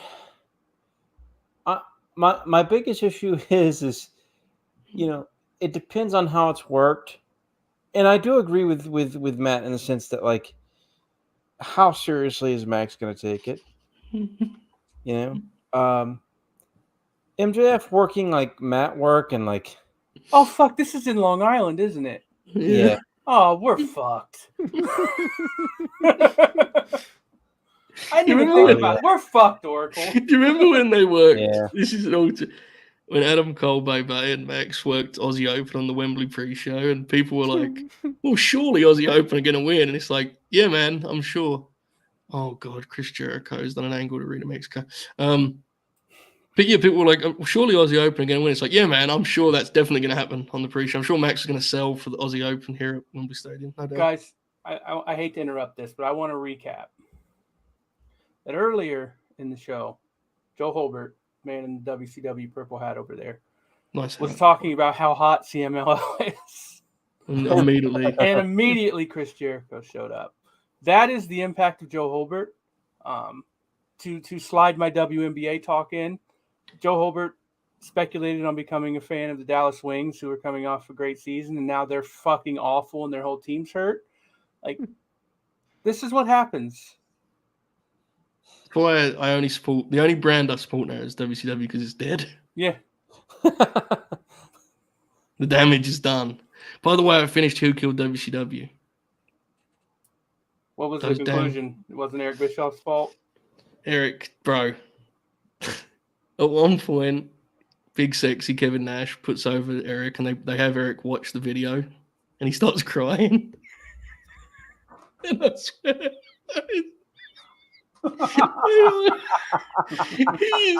he is godly for getting a television production to make him look that good in the year of 2024. At one point, Dwayne says, Eric certainly has a place on the Mount Rushmore of wrestling executives, and he says it so seriously. I hear Booker and Conan are quite good on them. Booker and Conan are great. Russo has an absolute disaster. Like, just... It's a crazy thing. Watch it. I'd probably enjoy it. You'd like it, yeah. If the thing is, anyone who watched WCW knows, like, the reality is Russo just accelerates the downfall. It's fucked already. It's over. Yeah. But he's so bad on it that he convinces you that he did it. By the end of it, he goes, Russo, he killed it. A true artist of our time. I went to this Brainbuster comment. Said MJF is going to stop. Brainbuster said MJF's going to stop in the middle of the match and scream, "Sportsmanship, amigo." He absolutely is. That's definitely happening. Yeah, it's fucking awesome. That's definitely happening. He'll pronounce it the amigo. Amigo! Yeah, He'll say it. 100%. And he's gonna look to the people and drum will be waving his hands. Come on. I'm not gonna lie, I'm getting more excited the more we talk about this. I'm all in, fired up. Okay. Jericho is apparently not learning Tree Chris Jericho in CMLL.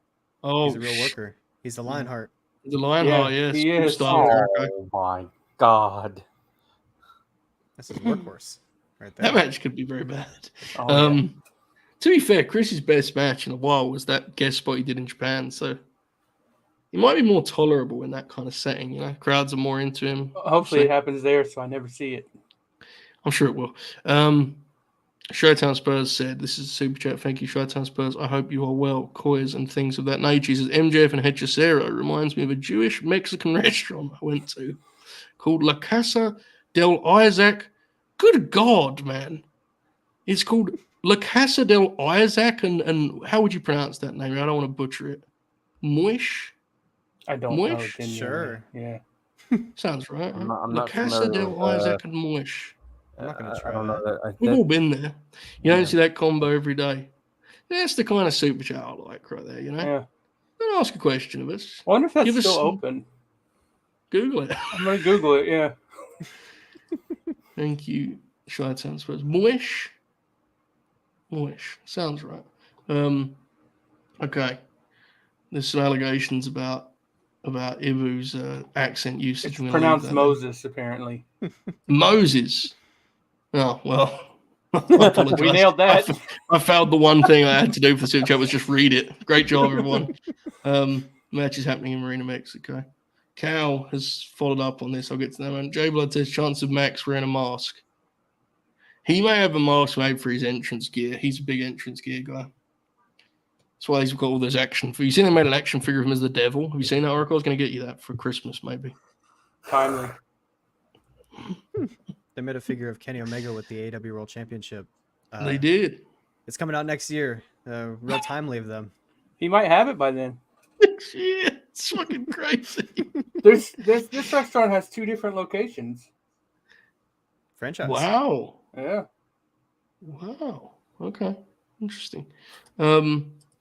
Thank you, J Blood. Cal follows up. Away from my precious Marina, Mexico, you evil man. Again, ideal super chat. MJF's winning, right, guys? Yeah. Yeah. Yeah. Should we invoice this restaurant for plugging them on our show? Yeah. I've done that to MLW before. Fair. They never got back to me. All right. Okay, there are going to be spoilers in the next segment. I'm going to wave like this, like Chris Jericho. It's fucking When- Jeff Cobb, man. Oh, come on. No one's gonna watch the show. This isn't the No Observer. one's watching Dave, Collision.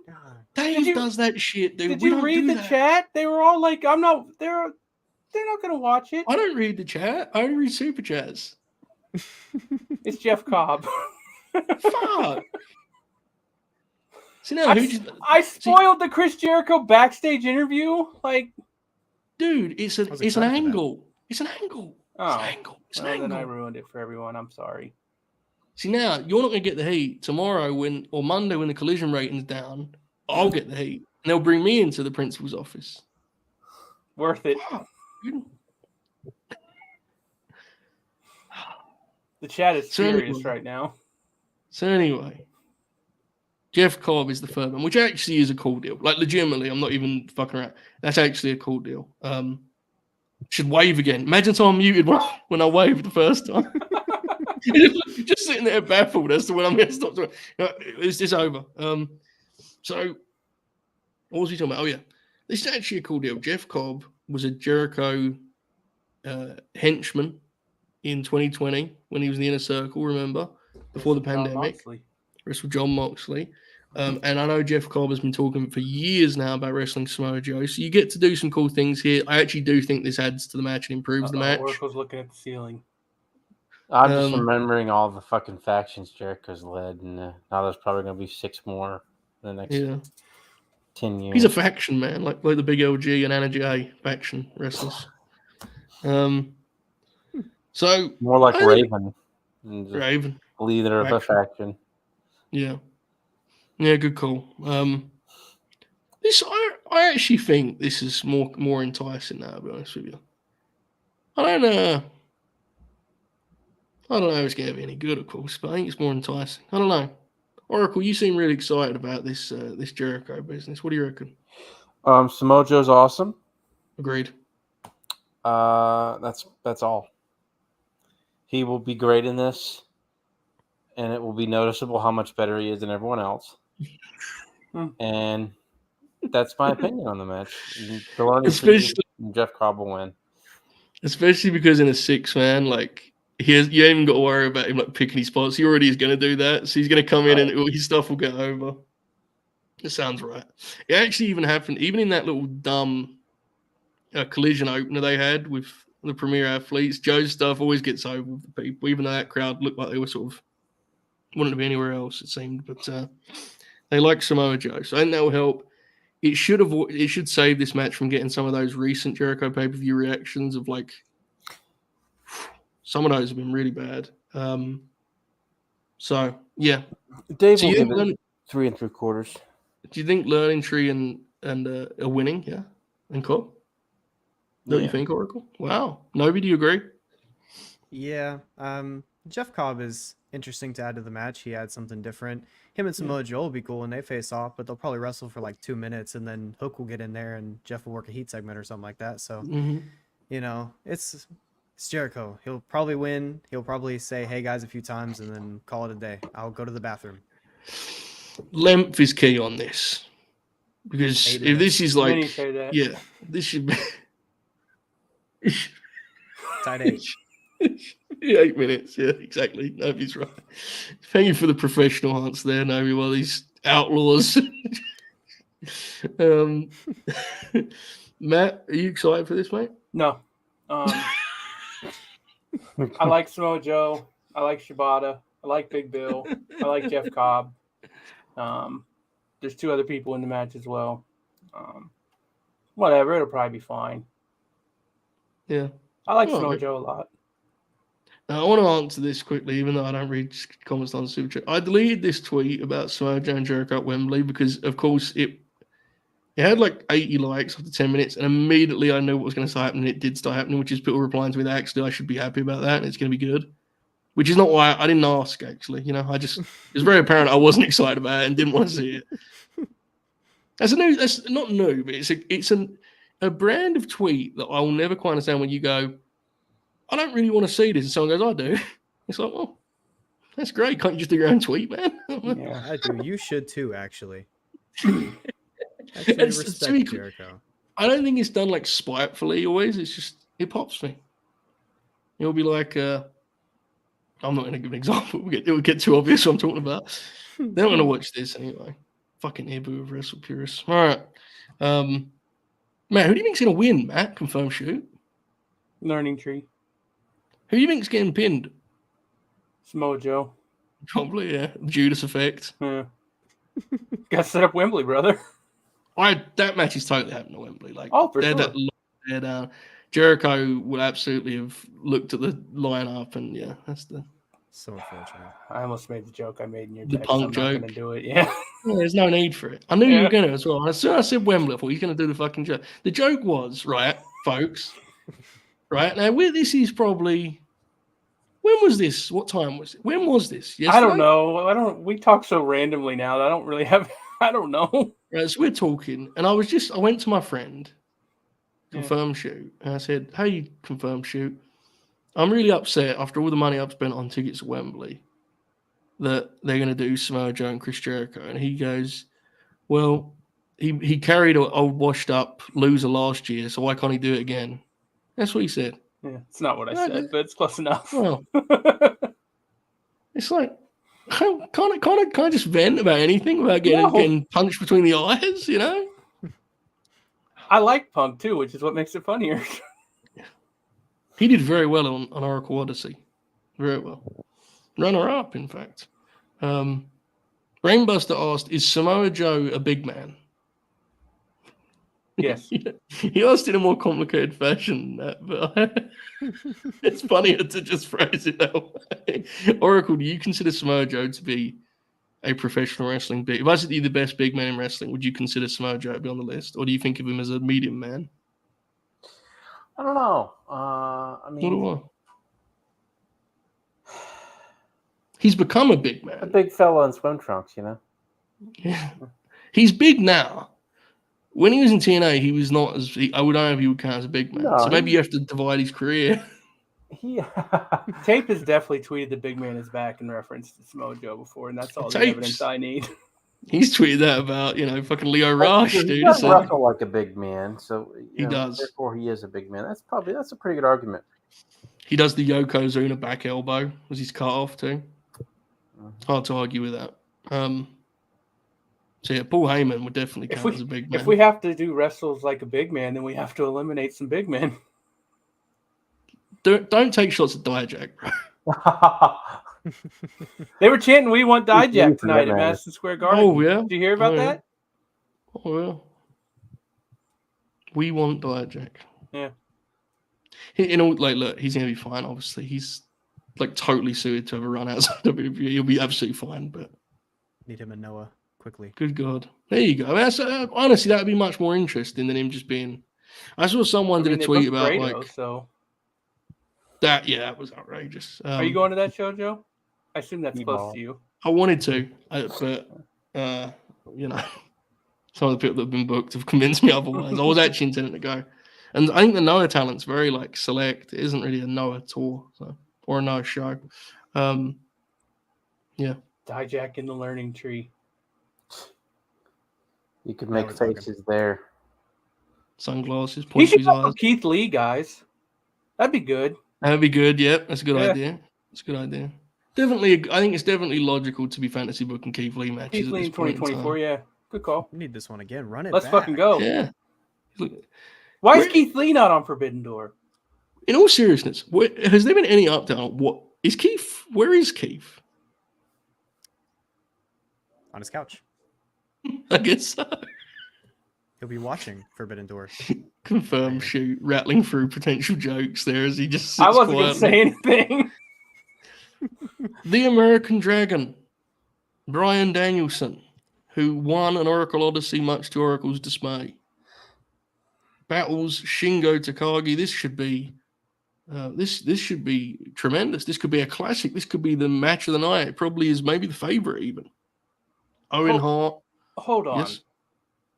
What now? Is the dude that sends us super chats every week saying Ospreay sucks defending Dijak in the chat right now? Cal's a very It's dynamic over, bro. performer. It's over. To be fair, Dijak is taller. To be fair, End the show. he's taller. Is he taller than Bob? Bob's a tall dude. Bob's like 6'6", man. Bob would beat the fuck. That's out like of that's a Dijak. shoot too. That dude's like 6. I mean, I'm 6'3", and he's fucking Dude. Wasn't he Dijakovic at one point? Yes. Yeah. Dominic Dijakovic. So then what did he become? Just Dijak or Donovan? T-Bar. Dijak. T-Bar. T-Bar, When then was he- Dijak. Was he Donovan before the World Wrestling Federation? He's Donovan Dijak when he was on the Indies, yeah. Yeah. And he was in the House of Truth. I don't know. Can't remember. Just leave that one there. That is a forbidden door right there. We'll leave it. All right. Brian Danielson's out again. He's wrestling and he's in the Owen. Shingo Takagi. This should be fucking good one, shouldn't it? No, this should be tremendous. What do you reckon? Like, I love both these wrestlers. When I look at Yes. everything on this card, which is filled with a lot of stuff that I personally like, this one stands out as the one that I'm probably going to like the most because I love Bryan Danielson. I love Shingo. They're running back the match from 2010 Dragon Gate USA, which was also very good. I watched it earlier this week. And yeah, really, I don't think this is about who's going to win or lose. I think it's just about real graps and taking gnarly neck bumps. That's what I'm here for. Danielson's gonna have the red chest still. He's gonna seize you. He's gonna do a knockout cell. Yeah, I think that you're right to kind of. I mean, this match feels like the designated this is the work rate show stealer, so to speak. I hate using those terms. It sounds dismissive, but I think that's what this is. This is like a traditional example of the AEW New Japan Dream matches, right? That's what this is. So I have no doubt it will deliver. Brian has talked a lot about not wanting to. You popping The timing on those two comments in the chat was fucking incredible. Okay, let's bring the people in on this. So, Cow is running to die on his sword, and I respect it. And just a second before Sen was hit on that, Cow said, "Never mind. Actually, I don't want to be a martyr for Dijak. You carry on." Yeah, but with that being said, Novi, I agree with you. It's results secondary, but part of that's because we all know Danielson's getting the win here, right? He's going to get himself a good run in the tournament. Got to go to the finals. I believe so. All right, the Oracle of Wrestling. Ready for some Owen Hart Cup action with Shingo and Danielson? This will probably be good. Is Shingo any good? I've never really seen him. Oh yeah. This series is real good. Big lariato, chops, head bumps, the works, brother. Is he like a hybrid guy that does stuff that I hate, but also will do stuff that I like, kind of? Yeah. Okay. Yeah, this match. So every wrestler. If the matches he had with Ospreay would actually enrage you, but against Danielson, I think all of his strengths will pop you because he's aggressive and fiery and physical. He's stiff. I mean, oh yeah. I mean, this match is like, it's one of those matches where I'll be like, hey, that was good. It's possible. I think it's great. I mean, that's Yeah. I'm guilty as much as anybody else is of trapping myself and then expecting something and then maybe not going all the way there, but finding that middle ground. But I would guess here I go doing it right now, but I would guess that this is a match that people will be like give 4.5 or whatever, 4 3/4, and I'll give it 3.5. But I won't rate it because I don't do star ratings anymore. Yeah. On the cage match nowadays. Yeah, anything out of 10. I don't even do that anymore after I got attacked earlier by Maxwell Jacob Friedman of the kangaroo kick fame. Oh, Can't really? do it. Thing like that. Oh, he kicked the shit out of me, dude. Oh, what did he call you fucking Mark or something? Something like that, yeah. A British piece of shit, fat fuck, something like that. Yeah. It was the exact quote, right, man? You stole my whole fucking bit. Yeah. Well, tell him from the Oracle of Wrestling. I think he fucking sucks. Come on. Hope you're watching, Max. You just told him, bro. It was all fun and games. Oh. Oracle screaming "Hope you're watching" at someone who might be watching is very funny. It's kind of intimidating, kind of threatening. Yeah. Poor Maxwell Jacob Friedman trying to get some AEW takes in before he heads off to bed before the big pay-per-view weekend, you know? Just trying to listen to the guys talk graps, and Oracle starts threatening him. Listen here, you piece of shit. Listening closely. You stink. I mean, he should at least study his Shane Douglas tapes more. Before you, That's the last thing you need to do. Relax. Yes. I was literally waiting to squeeze that in just to. Have you seen this one, Matt? Have you seen the Undertaker's action figure where he's a podcaster? God, no, I hadn't. His shirt is the one dead man show. Podcaster Mark. That's fucking incredible. Look at his beard too. Good Lord. He's got his dull ponytail on. Let's get that for Bob for Christmas. For sure, bro. Let's do it. That's got to be the play this year. When we do the action, I just spoiled my bit. When we do the presents thing, it should be action figure year, I think.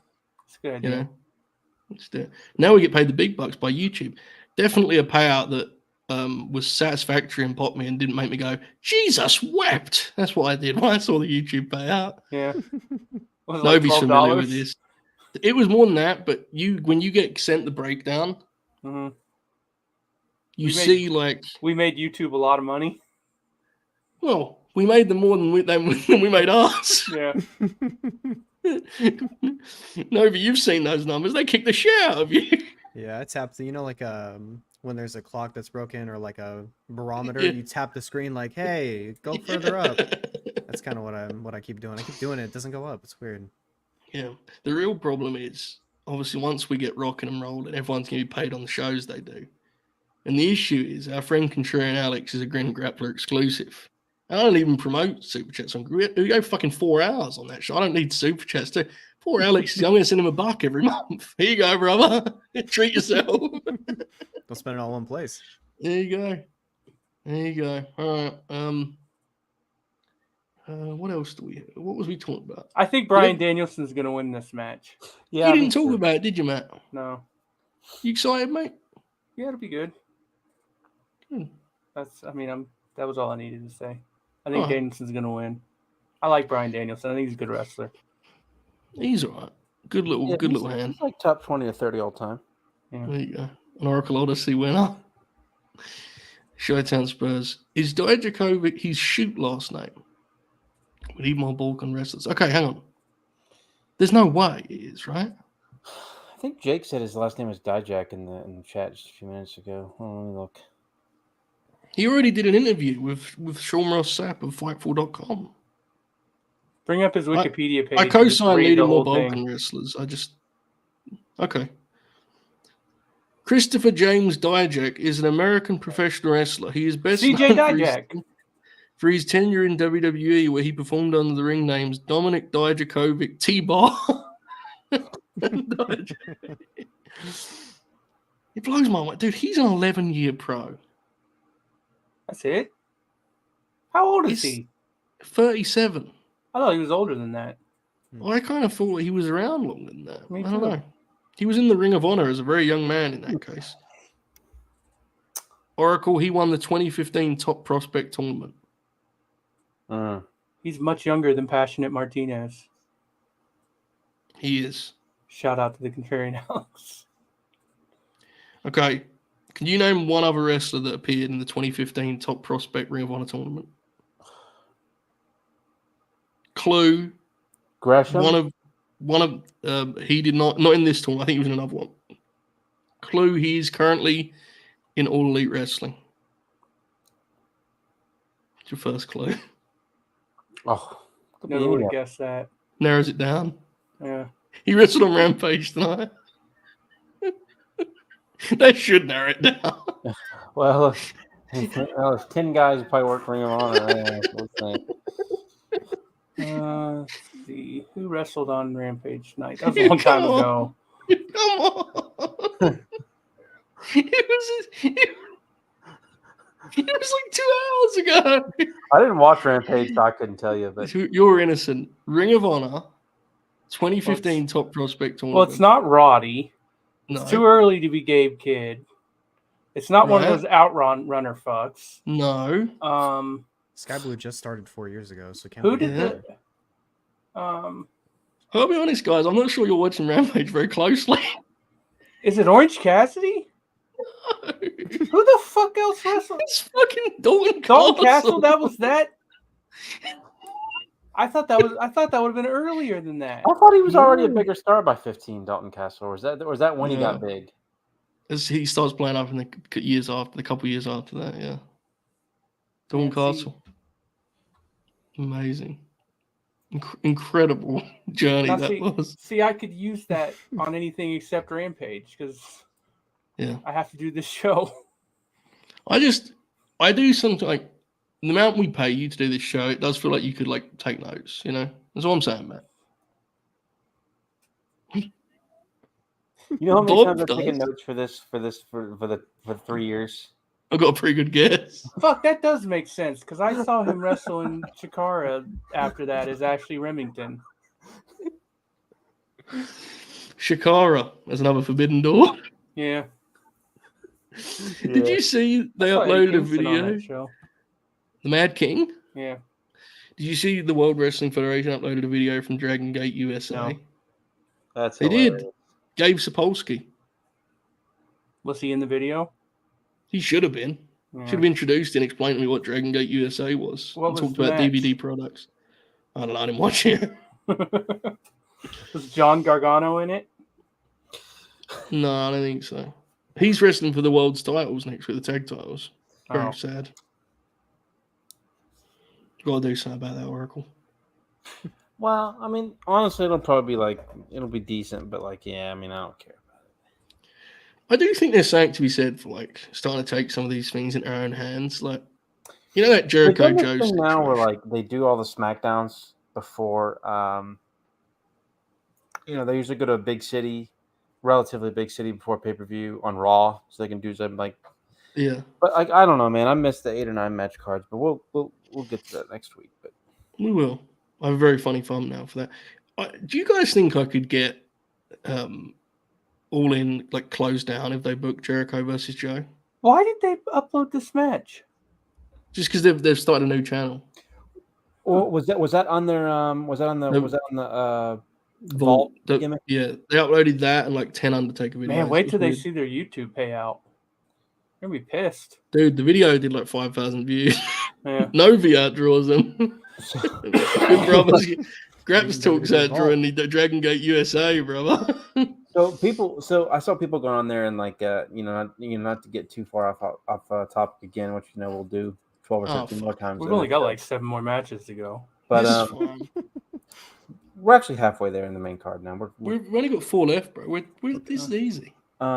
People are like, anything. well, maybe this is good news that they made this Vault channel. Maybe they'll upload stuff. I'm thinking, no, this Vault channel was made because when they moved to Netflix, a lot of this stuff might not be moved. Yeah. And then they're just gonna 100%.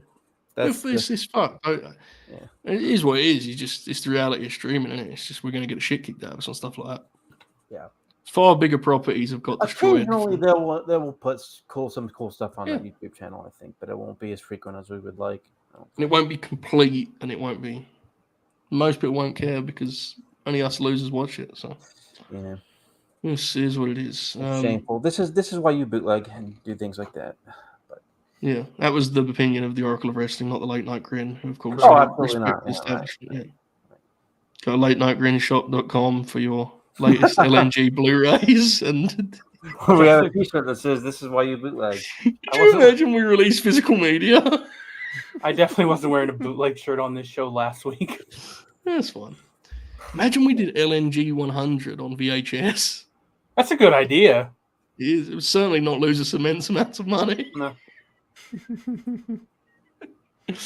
All right. I wanted to Oracle be brought up next week. Look at this ridiculous thumbnail. Oh, Look at Tenga.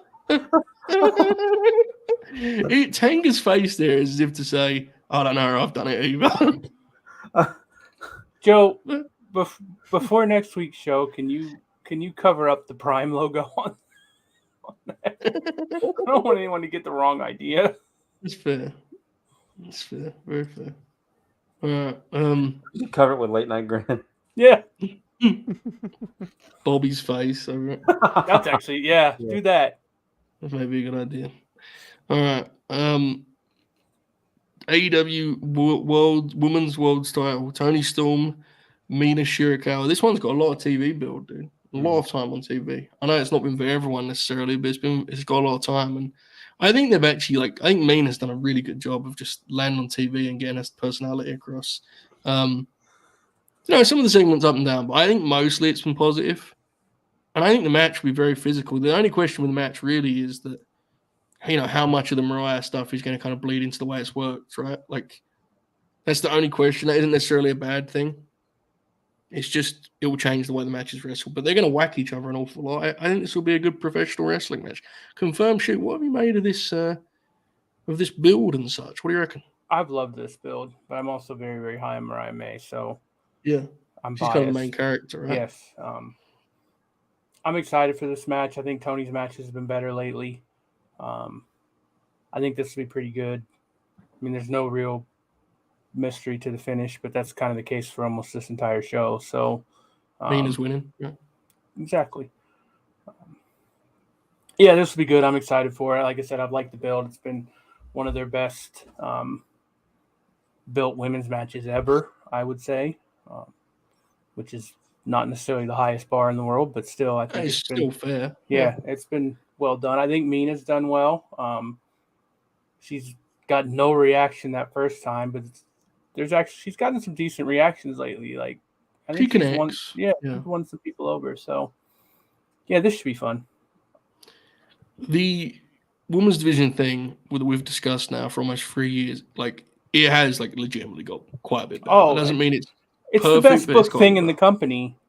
I think so. And I think part of the reason why is there's a handful of key pieces they focus on. And, I think that's obviously some of the issues sometimes otherwise is that's not the case. Whether you're into the Tony stuff or not, it has got a committed amount of TV time to it. So it's been a positive in that regard. Novi, what do you make of this one? I like the women's stuff lately. It's definitely been better than all 3 years because it feels like you said, they've selected a group of people, and I think they finally selected the right group of people who are actually good. I love Mariah. I think just as much as Shoot does, I think she's really, really talented. I'm really excited for her to win the Owen, hopefully. When it comes to this match, Toni Storm is wrestling a Stardom talent, which is exciting because the last time she did that, the Stardom talent beat the good match into her. So hopefully, it doesn't work in reverse where Mina beats the good match out of her. I hope they just kind of continue the trend. So I think this will be really fun. Hopefully Mariah doesn't get too involved. She probably will, but hopefully they just stick to it in the ropes because it can be really good. There's definitely a version of this match that is so heavy on shtick that it kind of caps it. Doesn't mean it would be bad. That might go over more with the people for all we know, right? But that's the kind of X factor here. An interesting comment in the chat. The Oracle of Wrestling. That was predictable, I think. Really? You thought Kyle Fletcher was going down there to win? Sorry, I read World Champion. Sorry. Oh. It does say World Champion. Really I was really confused. I forgot that was the match. That was tonight, Kyle Fletcher. Yes. Got you. Oracle. You're not a big Timeless fan. Have you got into this at all?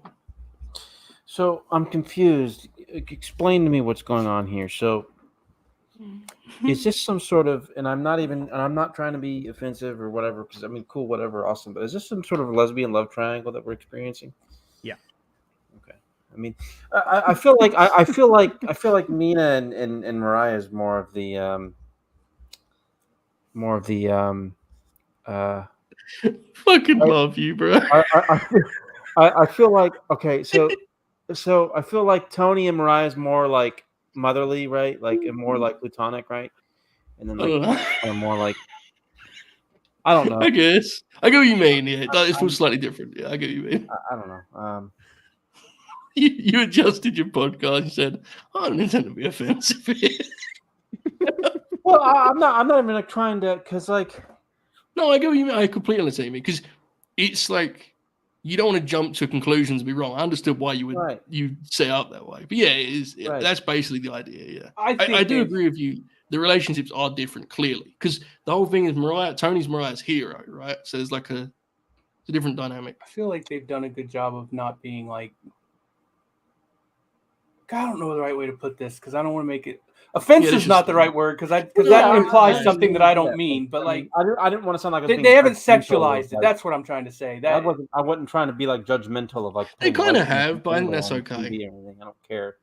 Yeah, it doesn't offend me, and good. Good. It's pretty based. It fucking rules. I'm trying to. You're asking questions. Dynamic here because I'm mostly confused.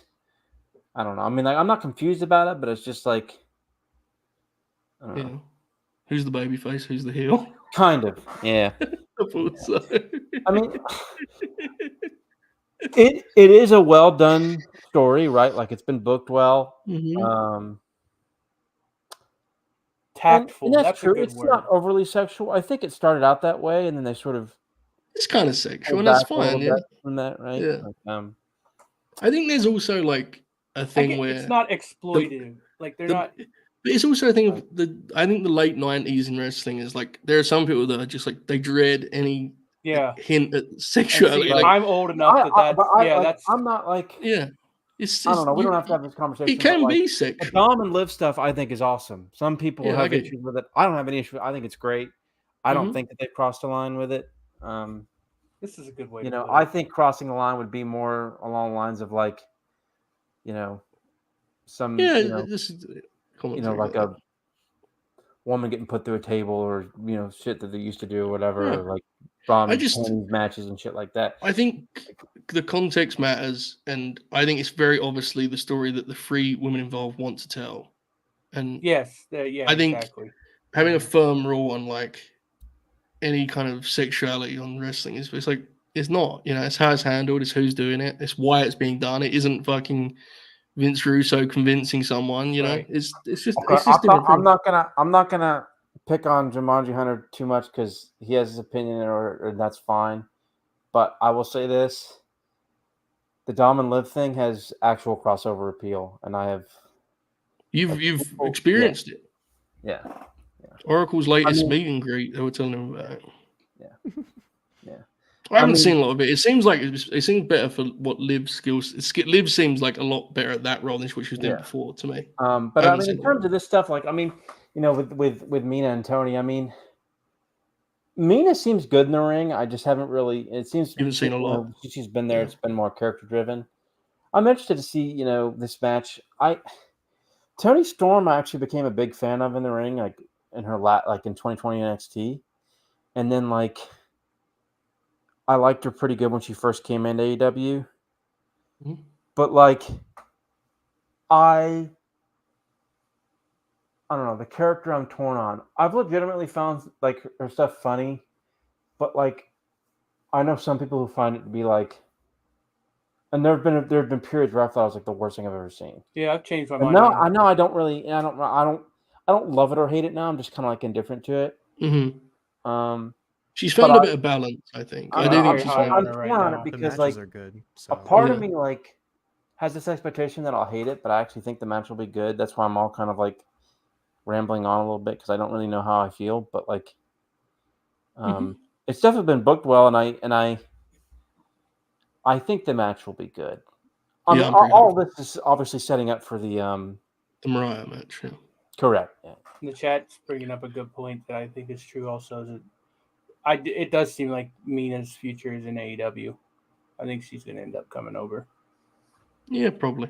I don't know. I'm always torn on that stuff. She fits their TV well. Like she does on American television. Yeah, for sure. I'm always hesitant to do that stuff because it's like there's something to be said for the partnership standpoint. I agree with. Yeah, I'm not even saying. I just feel like that's where. But she does feel. It does feel inevitable. Yeah. If nothing else, she's going to be there a lot. Yeah. Yeah, it does feel inevitable. I agree. Folks, if you've enjoyed this thus far, God bless you.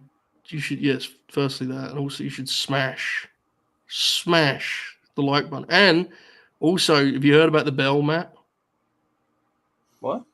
There's a bell they put. They click the bell. Oh, the Nobody knows. notifications thing. Yeah, and it rings. The bell. They click it and then we ring it. Oh, That's how okay. it works. Click the bell. Subscribe. They said we couldn't learn this game. Fuck. We're experts. IWGP World Heavyweight title. John Moxley, Tetsuya Naito. We were live on the air when they switched the belt back in April, I want to say. Contrarian Alex was in rare form. John Mox became IWGP Heavyweight Champion. Here he is. Trying to make it, trying to repeat the feat here against Naito. It doesn't feel likely to me that's going to happen. I don't know. Novi, this feels to me like Naito's taking that belt back home. What do you make of the match, and what do you think the finish is? Yeah, it definitely feels that way. I watched that match at the New Japan Strong Show, and I felt really differently. I know a lot of people liked it. I didn't at all, really, because it just felt like Naito was getting exposed really hard. Just he's old, his knees don't really work that well. But there were moments where like Mox kind of just ran the ropes, like did the physicality for him, and it kind of like made up for it all. But I can't say I'm really excited to see them run that back, especially when Naito's going to win, because I would have liked Moxley to hold the belt until Wrestle Kingdom so he could, give it to Shota, because I'm high on Shota and I think that'd be a cool story to tell. And Naito's just cooked. He's old, but maybe Moxley can carry him to a good one here. I don't know. It's dangerous. He's in America too, Naito. We're actually we're in the same spot on this, and I thought the match was pretty good, and I thought it was a great Moxley performance and one of his best performances in years. I thought it was a pretty rough night at the office for Naito also, I got to be honest. And I mean, here's what he is, dude. He's just beat up. But yeah, I'm in the same spot as you where I'm not super excited for this. Matt, we watched that live together, and it wasn't a home run for us on the air, that Moxley Naito match. Yeah, great reaction to the finish was great, but I thought it was fine. I don't really care that much about this match at all. Because I've got like Naito, I've really only seen him when he's washed, so I don't even have the like emotional reverence, appeal. Yeah, so I like it's just the match doesn't interest me at all. Mox is hit or miss right now. I do have the reverence for him, so like I still get excited for pretty much every Moxley match, but then half of them kind of let me down a little bit, if I'm being honest. But whatever. I assume Naito's going to win. Hopefully Mox can then move on and do something more interesting on AEW TV, because it's been a while. he's still a feud, bro. Yeah, like What a was his real last one. actual singles wrestling feud? Because people say Orange Cassidy, but like, no, exactly. It's It's been as a long singles. time, man. I'm I tired don't of the Blackpool Combat Club. It's time to wrap that up. To They me, should have wrapped that shit up. They could team up every now and then, but my it's I want to see them all do some more interesting stuff. it kind of limits. I think Claudio in particular is like, he's the third man, right? Yeah, chat's right. Hangman's the last feud. So the Hangman feud ended. Obviously, it went into the BCC things Novi mentioned, but it ended at Revolution, basically, as a singles feud last year. We need something heated for Moxley, because that's when he's at his best. Like when That's he can his thing. when he can sink his teeth into something. Who would be a good feud for him? Christian Cage. Yes, let's do it. Done. Yeah. Done deal. Samoa Joe. Yeah. Jay White. Jay White, if you want, yeah. You could heat both them up with that feud. But he needs like an actual like personal conflict, Right? Like an actual. Plus, the Jay White thing would just turn into fucking BCC versus Bang Bang Gang. So. That's the thing. He just does match. And look, there are wrestlers who should just do matches, but his value is as a promo and as a personality. He's not being maximized to me right now. Samoa Joe, good lord. Yeah, man, Joe's perfect one. His promos would be so good. Yeah, absolutely. The Oracle of Wrestling. You excited to see maybe Tetsuya Naito reclaim the IWGP World Heavyweight title of the world? No. Did you like that? I gotta be honest bad with you. influence Listen, reference? like Yes, there are other sir. matches Please that do. I think will be worse than this. They're less interesting to me, but I gotta tell you, like this might be the match that makes me the most mad because when they go 30 minutes and I'm fucking bored out of my mind, I'm gonna be really, really pissed off. They're gonna go long. You know, it'll be fucking 10:37 on Sunday night. I'm gonna be fucking pissed, bro. Yeah. Like, I don't know, man. Like, I'm even more down on Mox. Like, I mean, I expressed myself pretty vividly the other day. Like, vividly, like, what a description to say. The poet. I don't know, man. Mox is this might be good. I think there's a chance it is, but I don't know, man. This doesn't do it for me. Mox is retaining here, I guess, or was he not? I don't know. I don't know the whole deal here. I We all think. think he's losing. Yeah. Just because I just think they're going to get the belt back. I mean, I don't really get the point of doing it because, like, why bother? You could have made a new guy, as Novi mentioned, but Could have made Shota.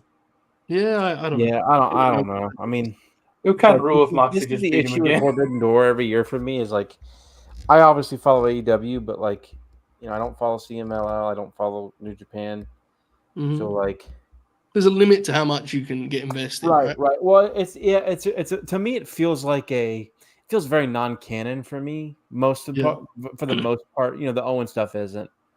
And this sounds more insulting and more backhanded than it is, but it feels like those early Saudi shows, like before COVID, where they were non-canon and like, Yeah. you know, Is Goldberg working on obviously something? the in-ring will be much higher right here, but You like, mean in terms of their importance to the exactly, just in terms of their like continuity importance and stuff like that. And it's like for someone who doesn't want to like follow New Japan, like I think that's actually a big issue with like it's I mean, I mean, obviously it is, and people go completely insane on social media about it, but like, I don't know.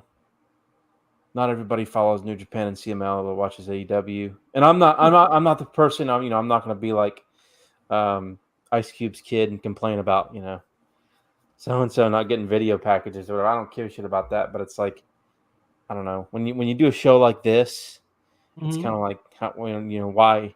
And I'm obviously not even the most extreme case, right? Like, I mean, obviously I'm aware of a lot of these wrestlers in New Japan and CMLL, but and Stardom as well. But it's like, what's the point? Why do we care? I don't think you're alone. And there I go, turning it all negative again. I don't know. I feel. I mean, I think there's two. I don't think you're wrong. I think there are a lot of people like that. I think there's also there's a lot of people. Like, I mean, my wife's a perfect example. She doesn't watch New Japan. She doesn't watch CMLL. She doesn't. But like the concept pops her. For example, she like, likes the idea. Good, For example, yeah, she's actually someone who's like, oh, this is interesting to see all these different people, and so it's all in how you approach it. And I'm not saying you're wrong. I'm just like it's all. I mean, it is definitely. You see people say it a lot. Yeah, it's how you like. I think it's a valid opinion. I think the way some people present their opinion makes it ridiculous. Right. Like, I think it's a fine opinion to have, and the way you said it is fine. But like you said, there's some people who go so overboard on it that it makes people like recoil from it. Well, it's also, I think, some people like relish the opportunity to be like ignorant to international wrestling, which obviously you've watched more international wrestling than any of us. But there is a real thing. Like, Oracle said it more bluntly, but like, I'm not going to pretend that like I don't give a fuck about this match. I mean, part of a real thing with this too, and I'm not doing. New Japan is not on fire right now, so that kind of limits like the appeal of it a little bit. Like, there aren't that many, like, the real appealing matchups from the New Japan side. All those guys have signed with AEW now, so it's it's the Shingo match is kind of an outlier in that regard, right? Yeah. Something and like Ishii's not on the show. Like Tom, yeah, he'll be on 0 hour. Well, and you also have to look at it from a standpoint of like, I mean, to be honest, and I think it's clear just by the booking and stuff. And I'm being as nuanced when I say this, as I can be. I'm not really the audience that like AEW books for, anyways. No. Not all. You know what I mean? Like people, like a lot of fans, like Novi's probably watching because he wants to see some fucking good graphs, right? I don't think he. I mean, granted, you also follow New Japan and CMLL. I mean, but like most AEW fans are going to be like, oh man, that was a good match. I'm good with that. Yeah.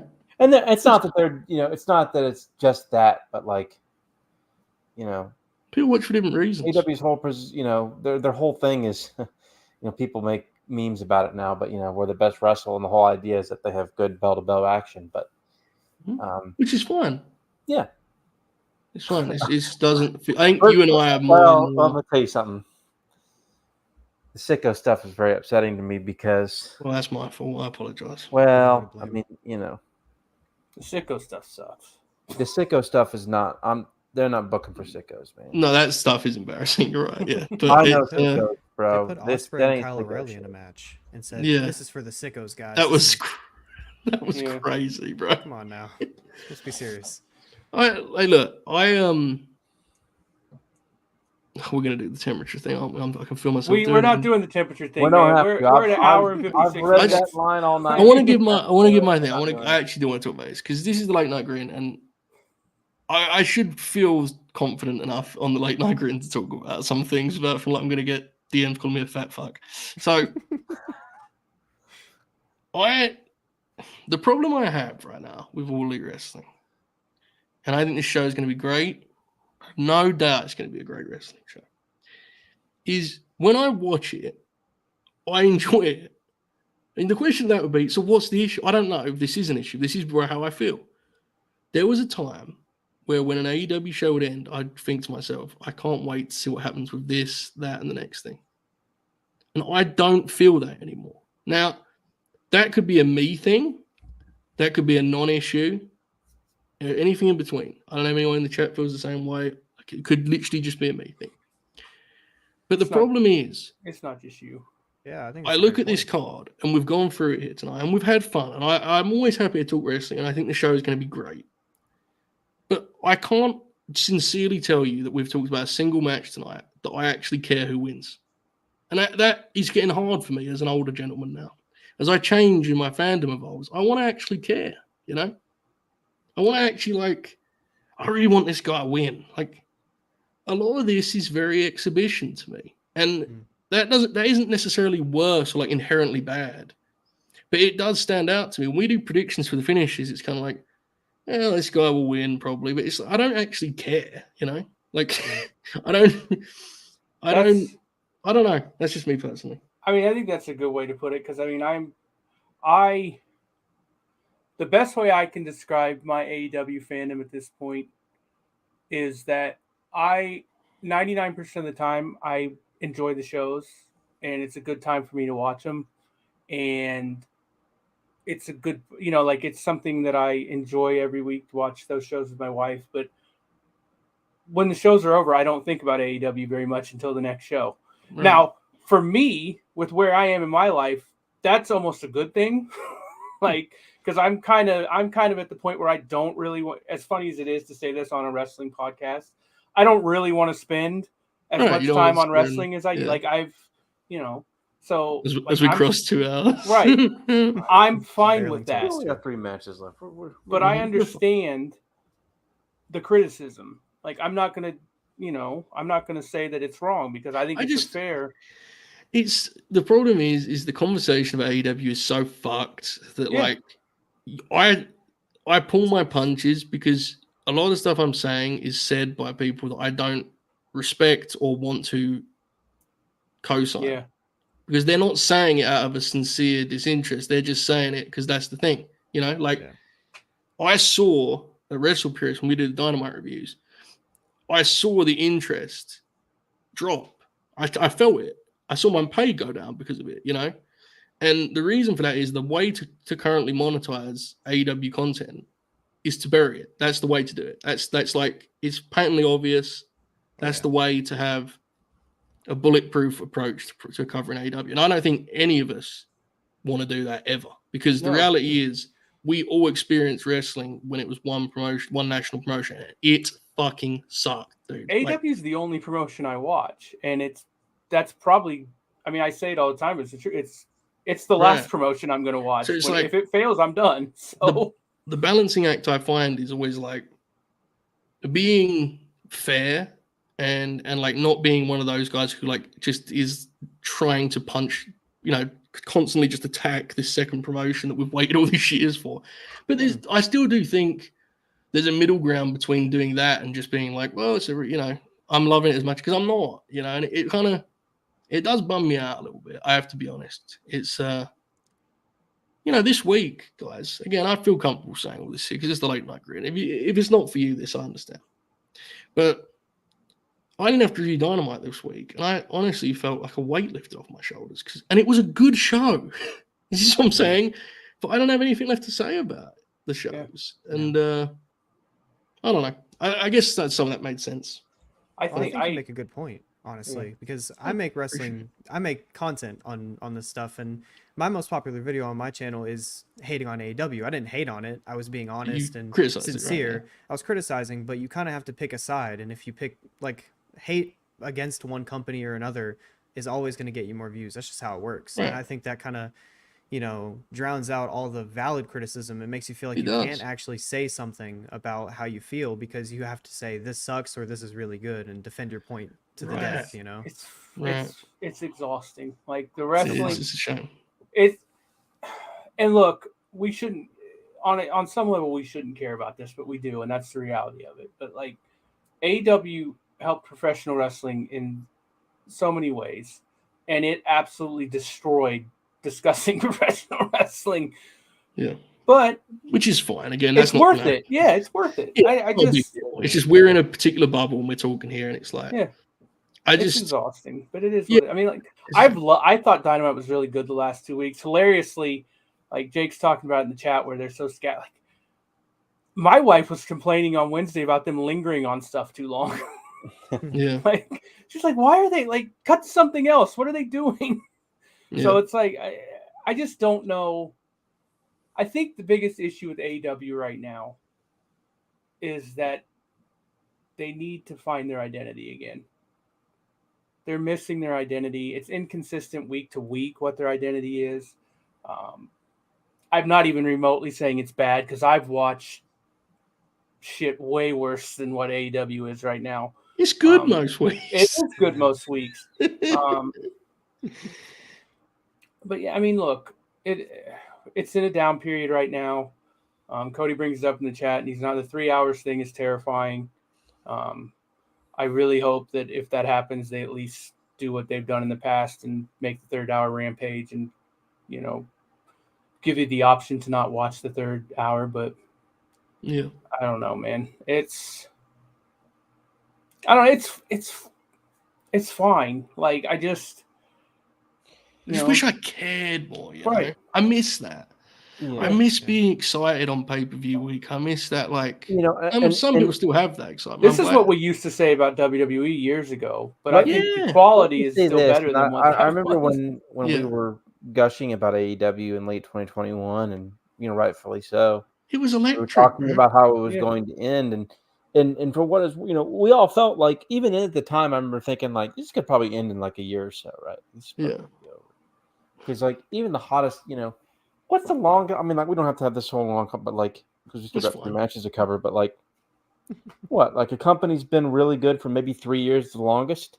Yeah, that's that happens. It's WWE tried to frame it as being cyclical, which is horseshit. It's not cyclical, but the reality is that people get burnt out, and it's hard to be good for a really long time. Yeah, and you're going to go through down periods. And look, I don't know what their ceiling is going forward, and that's not even the discussion I want to have, but they're going to find something at some point that will be hot. Now, what is their ceiling for the business? I have no idea, but they will find something again that will connect, and I don't know. It's hard, the elite stuff is not it. That's a problem. I'll bring up a comparison. It seems like a silly one, but I'm not even trying to for example, I was a big TNA fan when I was a kid and stopped watching late 06. And then and I'll bring up a couple other things that I've heard talking points before, but like Joe, you watched it, I watched it. There was like a 6-month period in 2012 where it was awesome again. Yeah, the ratings were good, and people were like nobody. Right, but the show was good. Yeah. Like Dave Meltzer said, I listened to the Lapsed Fan. I'm on the Starcade 2000. I'm almost done with the Starcade journey. Dave said on there, because he had him a guest on there, because when he was talking about the death of WCW, and them losing TV, he said he always believed that if they if you're a company with national TV and exposure or whatever, you can always turn it around. Doesn't mean business wise, he meant that way, but he also just meant he also just meant quality. Things can get better, yeah. Things can always get better. I mean, as long as they have the TV deal, as long as they have, they're almost certainly like that. I mean, and first of all, if you like it, you like it. That's fine. Like, I've. It's better now than it was at the end of last year. I don't even think that's easily, absolutely. And, on the other side of the coin, I mean, I love WWE right now. I think Joe likes it a good bit, but like, there are people, Joe and I have a lot of respect for, like, Lost, PWO. Thinks it fucking sucks. He's tried, but like, you got fucking ads. You watch a fucking Peacock pay-per-view or PLE, and it's like 3.5 hours long. Like, the commentary's still robotic 75% of the time. Like, everything's like, the in-ring style's mostly homogenized still. Like, it's the promos are mostly scripted still. Like, it's a lot of it's taste, right? There's people that were watching this, and let me be clear, if you are watching this and thinking this, God bless, that are like, I'm as into it as ever. That fucking rules. Yeah, because there's no objective right or wrong. That wrestling's subjective, which, like, yeah, man, if you're into it, you're into it. That's awesome. Yeah, and again, I don't think it's bad. Well, Collision was bad. That was one episode. If you see someone enjoying Dynamite, just leave them alone. Go check out the short that's referencing, folks, on the Late Night Grin YouTube. We'll stop there because that was my fault. We went into that's fine. Because we should try to get these last. It felt healthy, and I also think it was necessary because a lot of these matches we have collectively, the old lot, not you, Nova, you're innocent here, but a lot of us have just kind of gone, we've shrugged to a lot of it, which is funny because I think we're all very confident that on Monday morning this is going to be considered a great wrestling pay-per-view. I'm looking forward to the show, which is very funny. Like, I don't, but it's like, as far as a preview of like, it's hard to do. There's not. We know who's going to win almost all these matches. That's the problem. More so than usual. Yeah. More so than anything else. It's, I'm really excited for the card because I just like watching good matches, and all these are probably going to be good matches. The problem is, I don't feel like they're going to mean anything. I don't think going out of it, they're going to connect to anything. And that's a big problem. Like, I made a video about hierarchy. It doesn't feel like anyone's jumping up and down from a loss. It doesn't feel like any of these are going to actually affect them. And so it's just like, we can go through and say, these are going to be great matches and this guy's going to win. But what does that win actually mean? That's a big issue. Maybe the number one problem with AEW booking was that's huge issue. That might be number one. And specifically, Oracle, to Novi's point, the thing about believing a win's going to actually matter. Your favorite mid-card guy, really do you believe it's going to change things, it's going to turn things around? I mean, I've lost the faith on a lot of those now, and that's hard. But I want to believe in Danny, but I mean, that's the thing. He was hot after that House of Black feud, and then just did nothing. So it's like, you burned me. That's the whole other. The Ospreay thing bugs me. The Ospreay thing. Which one?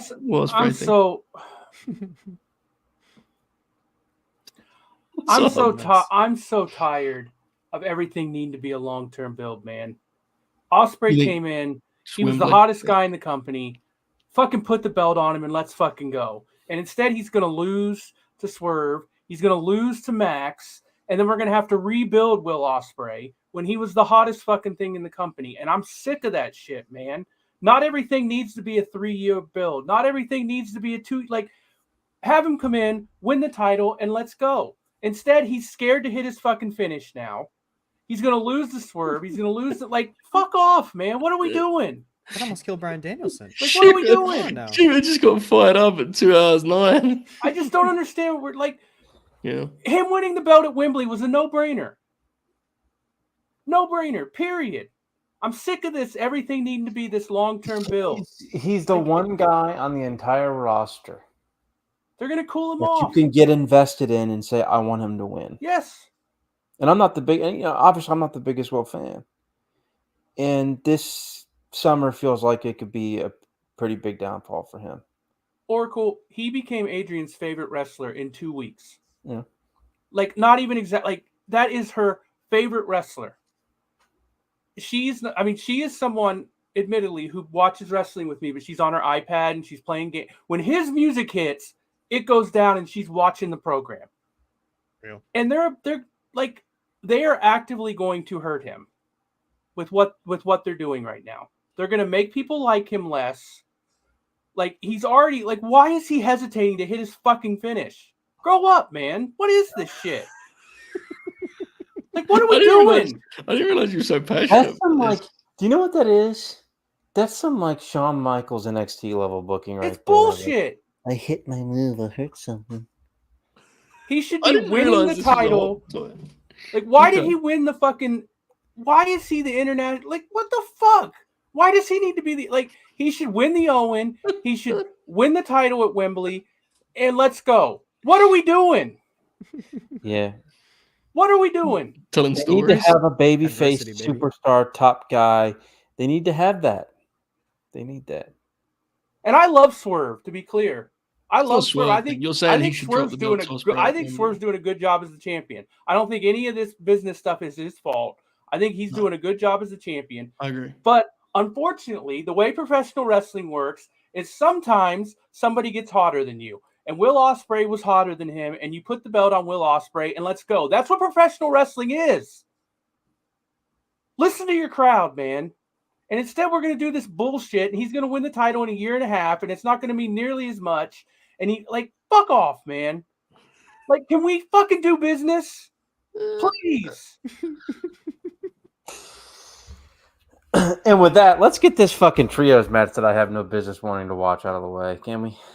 The funniest Oh, thing boy. about that was is Novi almost sent me on a Daniel Garcia, off the rails and confirmed shoot. Just jumped in and said, "I got some issue with this Ospreay stuff first." Gotta handle some other business before we get to that.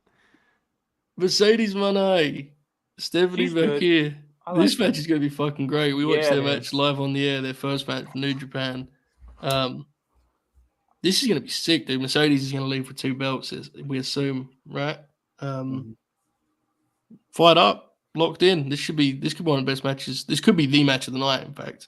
Mercedes Match done I'm a lot of looking media. forward to most. Yeah, this could definitely be the match of the night. Mercedes definitely is treating this like a huge one. So, Nova, you fired up for this? Oh yeah, Mercedes took a trip down to Mexico to confront her, and I thought that was really cool. And Vaquer only knows one way. She knows how to hit really hard, and Mercedes is gonna probably match that energy. But I'm excited to see Mercedes 2 belts again. Hopefully, she heads to Japan, wrestles some Stardom talent, does all that good stuff. So yeah, it should be a good time. Oracle, without inadvertently leading us back into the conversation we just had about investment, are you excited for this? Oh, honestly, I mean, yeah, this is the match I'm looking forward to most on the show, Good, man. good, Like, good. I mean, like, I'm not like an insane human person. Well, I'm insane, but not Yes, not to a certain You degree. certainly are. I mean, I'm a massive Mercedes fan. So I mean, like, I'm pumped for this. This is by far the match I'm looking forward to the most on the show. Yeah, I think Should this be will be great. great. This will be the match I'm comfortably most like locked in, right? When the entrances and stuff start. So, yeah, this is basically my $55 right here. Wow. Yeah. There you go, folks. 55. I mean, that's You pay bullshit. an ex- why I do mean, you pay I've an been extra watching all these matches. $5, I would have paid for it anyways. But I mean, that's the thing I'm looking forward to. So I'll Tennessee just say that. tax. But What 55? Why's the extra 5? tax. So Oh, it really is Tennessee tax. Wow. Yeah. Wow. Goodness. Is that a Glenn Jacobs thing? I don't know. Knoxville exclusive. Sales tax is pretty high here, though. He's got a good point. I guess mine's like 53. I never. I don't took have tax. income. I don't have income tax though. Yeah, you don't. Our roads are better though. Shoot. Oh yeah, excited I'm for gonna Mercedes? shit here in Tennessee, bro. I ain't gonna fucking lie. Yeah, I live there, brother. I know. I drive over probably like 37 potholes a day. It's fucking awful. Shoot, are you excited for Mercedes? I'm and very Stephanie excited for Vaquer? this match. Stephanie fucking rules. Everything that I disliked about early Mercedes AEW run disappeared the second she started wrestling again. Like, she fucking rules, man. This match is going to be awesome. Their first match was great. Willie's right. Someone should bleed in this match. We need Mercedes to start running the Razor. Let's go. Yes. Ooh, It's time. fire me You up. know she would do it too. She's a lunatic. Yeah. Yeah, this match will be awesome. I can't wait for this. I look, man. I'm all the way back in on Mercedes, man. Like, she should wrestle on every show. Let's She's a go. great wrestler, dude. Yes. That's what she's about. She's so good. Yep. Yeah. Makes shows so much better that she's actually wrestling on them. Like Mhm. Oh, yeah, the significantly. That first- match with Willow was so good. Made that show worth it. That match was That was awesome. my Yeah. match I for love DON too. DON. Yeah. Collision DON. Swerve Strickland and Will Ospreay. Wait a This minute. match we, is going to be we awesome. didn't talk about the trios, did we? Did we talk No, about you ain't going to talk about the trios. Saving the best for last. You don't want to talk What about the Elite, trios? though? The Elite versus the Acclaimed and Oh, fuck. Tanahashi. Best for last? I forgot. I We gotta sincerely talk forgot. about that. We can't. I wasn't even trying to be a dick, I Like Will promise. and Swerve like that, bro. I just assumed Oracle miscounted the whole time. I had no clue what he was talking about when he said 3 matches. I didn't know what he was talking about. Because I This honestly match is going to forgot. suck, and This I'm is sick gonna of the fucking Elite. suck, Next. man. I'm not. No, please. You don't need any more enemies tonight. This will be fine, right? Yeah, it's whatever. I mean, Bowens is good. It's very funny. Nova, that you the- excited for this? Yeah, the Ace of New Japan is teaming with Max Caster on this show, so that should The be ace of AEW. Ace of I mean, AEW, that's- 2 aces. Yeah. Hell yeah. I'm gonna get a Um, stopwatch and see how long it takes Tana to get up on the top of the Oh. high flow. Leave He's him gonna alone. scissor on the fella. top rope. He might. Put his scissors up. He might, yeah. Yeah, I don't know. Um, This is a very strange match for the Elite to be in. I can't lie, but I don't know, it should be fine, I guess. I don't know. This is The very Elite dangerous, thing- hot and cold territory. So It is. We're getting close. The Elite thing has been like, I can't- like peak AEW. They kicked the shit out of Tony Khan, and they were the main story of the promotion for a month. They won Anarchy in the Arena, and then for the next month they immediately slotted down to like doing mid-card stuff with the Acclaim. I just don't. And now it's like a Chris Daniels, Brandon Cutler vehicle. Like, I don't know, bro. I don't get it. I really confused. like liked long it term. first. They had me at first, man. I love the Tony angle where they It's just- piled yeah. him. I thought that was fucking awesome, and then they just, did nothing with it. So I Yeah. I can't do the Bucks anymore, man. You're out again. Yeah, good wrestlers. Matches Can't be always out on work. them again. You've done this like 3 times this year. You can't. It's not fair to them. It's not fair to them. Be professional wrestlers, man. What is this shit? Yes. Where has this come from? These promos are ridiculous, man. What is wrong? They're horseshit, Joe. Come on. What are they doing? Where has all of this come from? I speak to you privately every day and you've expressed none of this to me. How long have you been enraged about this internally? I'm not even there. You're mad as hell, bro. I'm You're fine. mad If as it, fuck. I'm fine until I gotta fucking talk about it, and then I'm fucked. Yeah, it's the Bucks, Kel. Yeah, that's who. Yep, It's like that's definitely the team. therapy. It's like therapy. I miss FTR, man. So do I. Did you see how happy Dax was when Brett came for his birthday? I need, man. I Here hope it is, Dax is baby. doing well. It was cool, Coke came wasn't it? too. It was lovely, yeah. I hope the Motor City Machine Guns show up soon. You're gonna get the grizzled young veterans, and you're gonna like it. I think you might get both soon. But yeah. Like, I like Oh my Zack God. Gibson. James Fucking Craig's not coming. shoot! why can't they just be pro wrestlers instead of doing this irony bullshit all the time, man? Like, they're good pro wrestlers. Just be pro wrestlers. What is this? Look at his body language, though. He's looking down. Fucking hell, man. Have some shame. Blood and guts will be good. Well, maybe. Yeah, it's Yeah, gonna be. we It's see. gonna be. There'll It's be a lot of blood, and then like I'll be like, okay, yeah, and then like 17 Well- minutes in, I'll be like, all right, it's time to hang it up, fellas, and then You know, actually at the might hate it. 49 minute, I don't 10-second think you're mark, gonna I'll like the finally end it. lineup very much, Oracle. What? I don't think you're gonna like the matchup very much. Yeah, I don't either. Yeah, afraid not. Oh fuck. All right, Oracle, your thoughts on the trios? Oh, I have no interest in this at all. You know what I'll be doing during that, Joe? So physical media. Yeah.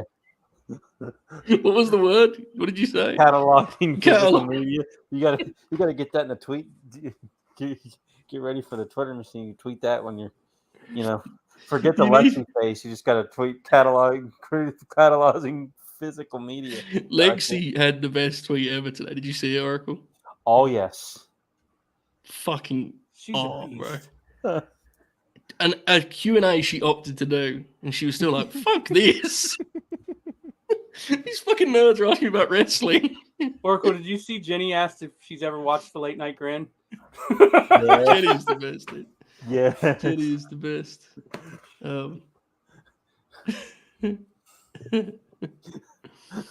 Kel said I genuinely don't understand the Lexi. She's a fucking beast, bro.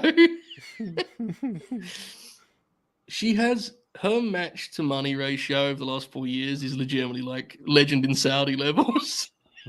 Godly. Somebody should have asked her if somebody should have asked her about her what her levels of anger was when she had to wrestle Shotzi in a ladder match a couple of years back. I'm really big on the idea that she tweets like I'm gonna do a Q&A and she reads some of the replies and goes, what the fuck are these about wrestling? She thought she was gonna go like favorite Disney movie, Someone asked her who her favorite wrestler was, or like if she had a favorite wrestler or something like that, and she was like, "Yeah, huh? Yeah, I she do." said I yes. was like, "That's fucking beast." Incredible stuff. All right, okay. Swerve and Will Ospreay. I like the build to this. This is going to have a great atmosphere, big fight feel, and all that good stuff. And I think it should be tremendous.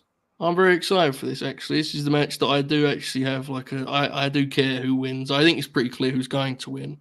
I think Matt's opinion on that is pretty clear based on the conversation we just had. It'd be very funny if he won after all of that. But yeah, I'm into this. Match is gonna be fucking awesome, and then he's gonna hesitate on the Tiger Driver, and it's gonna be horse shit. And then Don Callis, maybe. yeah, I think Don Callis probably that's coming, whether it's at this or the build for this has been awesome. Yeah, feels like an don't- actual big match, legit. Yeah, like I don't like like I said, I don't like this Tiger Driver bullshit, but at least You don't? No way. at least Swerve is fucking lit him up about it. So Swerve's been awesome in this. I build. think Swerve's fucking rules. Like That helps He him. does actually feel like the world's champ. he you know? does. Yeah, I'm into it. Oracle, this strikes me as a match that could annoy you, but what have you made of the probably build? will. It's one of those matches that, I just, the atmosphere alone will help it a lot. This is understandably and rightfully a huge match in the history of the company. I also kind of think it. I hope not, but it's probably going to be the beginning of, as you pointed out, a long summer for Belly Ostrich. Who I think is going to have. He's going to lose to Daniel Garcia. Well, hold on. Yeah. Well, All right, Garcia's got to get past the butcher first. yeah. It's a trap game. Yeah, it's trap game. But yeah, this match will probably, I try to reserve judgment again. I trap myself. This will be good. I don't know how good I'll think it is. It'll have a hot crowd. What do you see, right? Yeah. But yeah, I mean the crowd, the atmosphere. I mean, it'll be. Yeah. I mean, Will hasn't lost yet, so I mean, I guess. I feel like with the Max stuff the last 2 weeks, I don't know, the Callis thing. Will it be held off? Will they do it here? I don't know. Hopefully they hold I actually it. kind of like the idea of even though it was just kind of a random fantasy book thing thrown in there. Somebody said, "What if Swerve won with the Tiger Driver?" That'd be kind of neat. Dude, I would much prefer Swerve just win and then you do whatever Don Callis stuff you want to do after. Yeah. Yeah. I have to do a lot for Swerve actually because I think Swerve's dropping the belt at Wembley regardless. I'm pretty sure of that. But which that just pisses me off even more. Well, yeah, I'm aware, but it wasn't my intention. But this win is a big one for Swerve because his first Papers champ, obviously, he was in like a supporting match. So, bro, god damn it, man! You're going again. Are you all right? That's just like Mentioned the whole argument against Ospreay not winning the belt is because you don't take it off Swerve so fast, and they're gonna fucking do it anyway. We don't know that yet, right? Yeah. Wrestling sucks, man. You liked it an hour ago. Yeah. Novi, what do you think about the main event? Well, outside of Will Ospreay winning the belt at Wembley, which is a thing I much would have preferred, I can appreciate that these are at least the two hottest acts facing off in a big moment instead of it being like Tanahashi versus Swerve. I feel like that would just kind of, that's the thing they've been doing. I don't really like it. I also think that the winner, whoever they choose, which it's pretty obvious it's going to be Swerve, I think it at least cements them as like the top guy of the company. I don't think, whether you agree with that or not, it is what it is, but it does that. Like one hot act beats the other hottest act, that puts them at the main event spot. You're the guy. Mm-hmm. But yeah, I think Swerve is going to win. I honestly think he's going to win clean because I think that's how you cement him as that top guy. He wins clean. Yeah. No Don Callis. We'll do that later. We'll handle business. Maybe Don Callis, MJF stuff. That seems more his speed. But yeah, I think Swerve is winning, and I think the match will be really, really good because it's kind of wrestling I like personally. Yeah, no, I think it'll be great. I actually, I do think I agree with you. It's important because if the two big matches on Wembley are Max and Ospreay, Swerve and Hangman, I think Swerve winning here does a lot for that to be the main event because Max and Ospreay to me sounds like the bigger match instinctively. So in that sense, like I think Swerve winning here will do a lot for him to be kind of cemented as he's the champ. Because look at the champions at AEW. Yeah. Okada, Ospreay, it's difficult. So I'm with you completely. Look, we all agree this is going to be a hell of a show. This show has taken some incredible detours tonight. Confirmed shoot has fired up tonight in a fashion that I didn't even know possible. I mean, really, quite extraordinary, quite scary, if we're being honest. But here we are, the end of our Forbidden Door preview. We have some super chats to get to, and then we're going to get out of here, folks. We hope you've enjoyed this. Please smash the like button. I'm not sure you will have enjoyed this tonight, but we hope you have nonetheless. I think they enjoyed it. I hope so. Andy, when was the last time you guys were fully invested in something in wrestling? For me in AEW, it was Sting Bucks. At the moment, it's Punk Drew comfortably. Fully invested. This could get quite sad for me. I'm scared. Okay, let's throw this around. Novi, anything come to mind, mate? Fully invested in a particular story, angle, something of that ilk. What comes to mind? What comes to mind is a match more than a story. Zack Sabre Danielson. That was one that really, really got me going. Captured the imagination, right? Like that's fine. I like that. Okay. Oracle's looking at the sky. Shoot. What comes to mind? Hangman beating Omega for the belt. That far back, huh? I mean, the Sting thing was fucking incredible, and I was there. But like, at the end of the day, it was going to be an incredible moment whether he won or lost. Like if Hangman had lost to Kenny Omega, I probably would have looked at AEW differently. Yeah. Like that was a massive moment for me. Because that was the whole entire build of like the promotion, man. That was the promotion, yeah. Yeah. Yeah. But we're saying fully. Like I'm taking that very literally as fully Like invested. fully. Like Living full and dying. on, like yeah. This person has to win this match. Because that's not really how I watch wrestling. So yeah, that would probably be my choice. The question's kind of scared me. Oracle. Kind of scared me. Oracle. I don't really remember, to be honest with you. Back in the olden days. I don't know. I was pretty invested in Bianca chasing Becky and winning back the belt. You were. I was pretty damn invested in that. That might be it, right? I mean, I've loved WWE the last year and a half, 2 years, but I don't know. You're not a big enough invested I've Cody been in fan to certain have been. things, Like, you like Cody, but you don't care to that I degree. don't care. Probably Bianca chasing Becky was probably the last time I was pretty invested in something. I don't know. I think my honest answer is probably the Eddie Punk feud that lasted like 2 weeks. That was fucking incredible. I remember being like genuinely on the edge of my seat for that match. I was also pretty into Rhea's rise in the late 22, early 23 when she beat Charlotte. I was pretty into that. Maybe I don't think I was quite as invested as Bianca chasing Becky though. I'm wrong. It has to be Bloodline Civil War for me, right? I went to a fucking wrestling show with Montel. Yeah, you were. There was like that in. 3-week period where you were all in, brother. Last summer. Great moment in my life. Better time. The sun was out. I was wearing a poorly fitted day one-ish shirt. Mm-hmm. I thought I had a VIP ticket that would let me into a pre-show bar, and I didn't, which was slightly embarrassing, but we went to our seats nonetheless. There was like 4 matches on the show. I remember none of the other matches on the show. Not I one. just remember the pic of you and Monty from John Cena's. Yeah. Yep. We were on camera. Less people called me a fat fuck in the DMs. The Usos won, and I cheered. And at one point, it looked like they wasn't going to win, and I said, "Oh no, they're fucked!" Like it was the FA Cup final.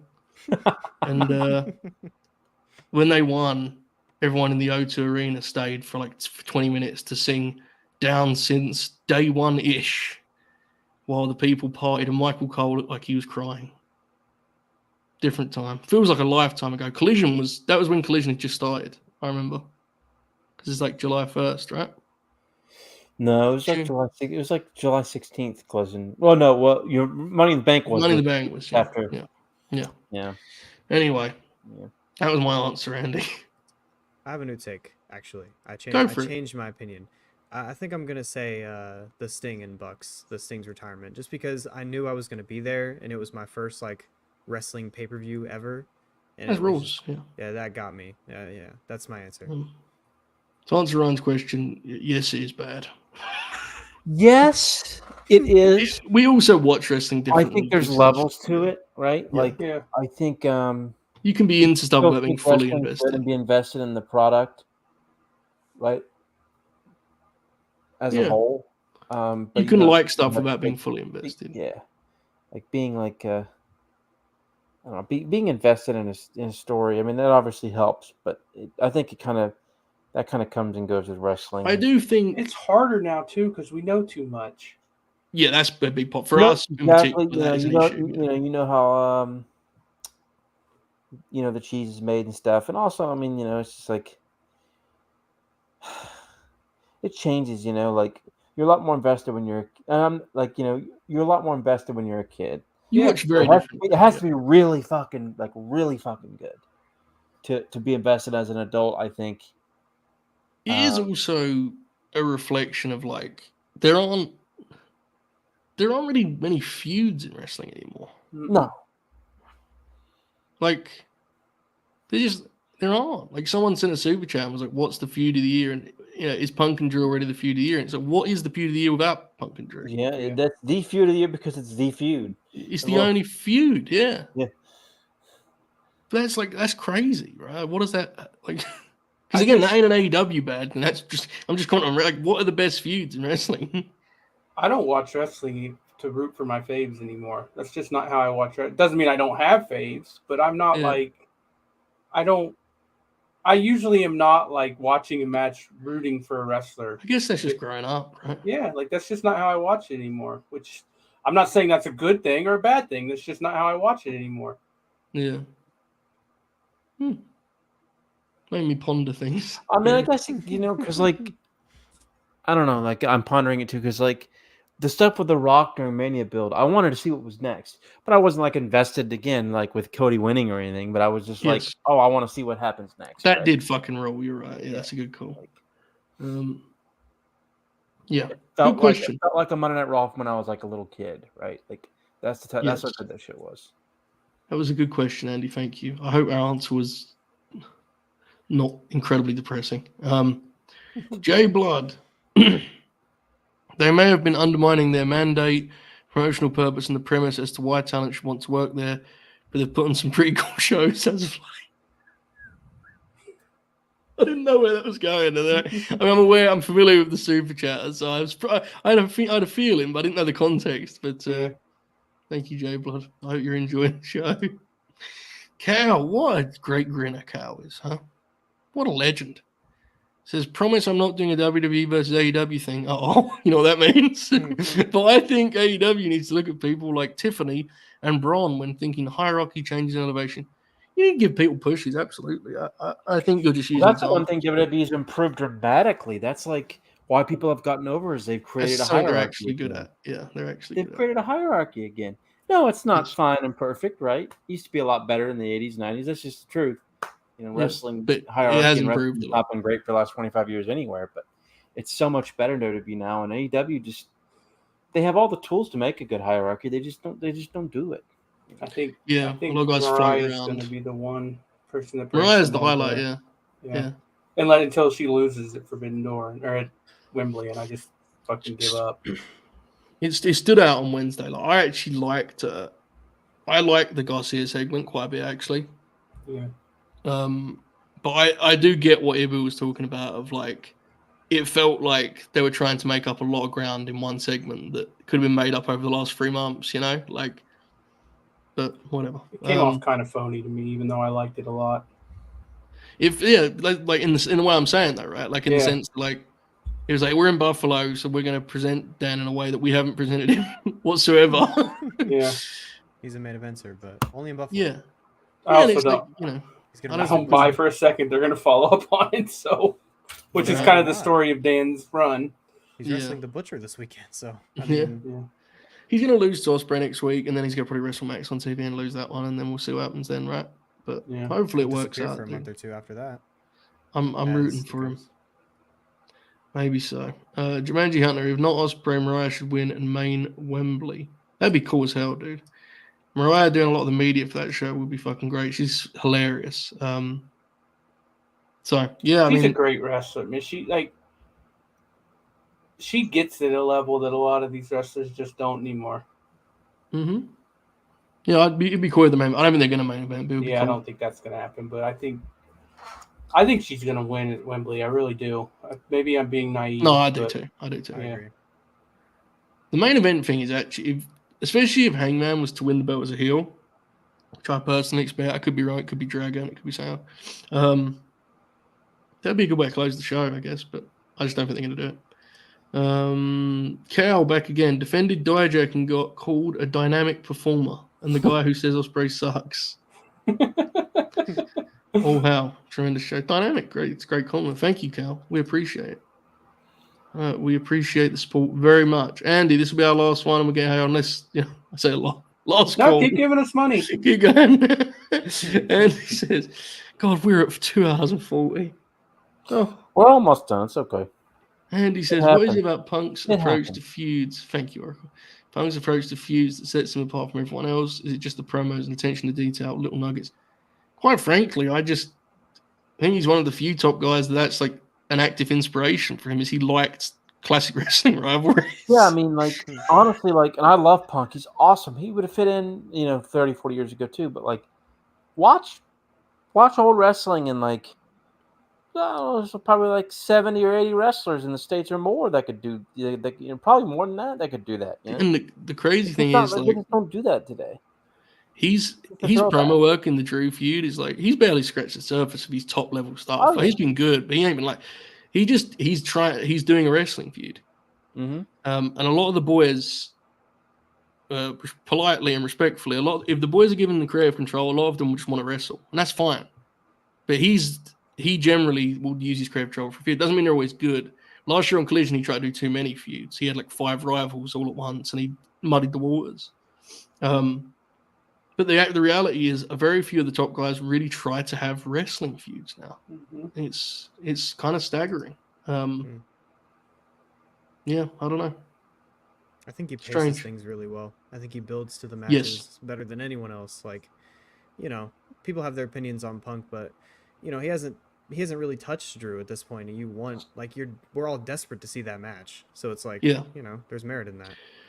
And he is good at like when you said pacing, his timing on like when you should do the big angles is very good too. Mhm. I remember vividly before the Max match at Revolution, they did that promo where he Max apologized or Max showed a weakness, and we were all kind of like, oh fuck, they're gonna mess this up just for the pape.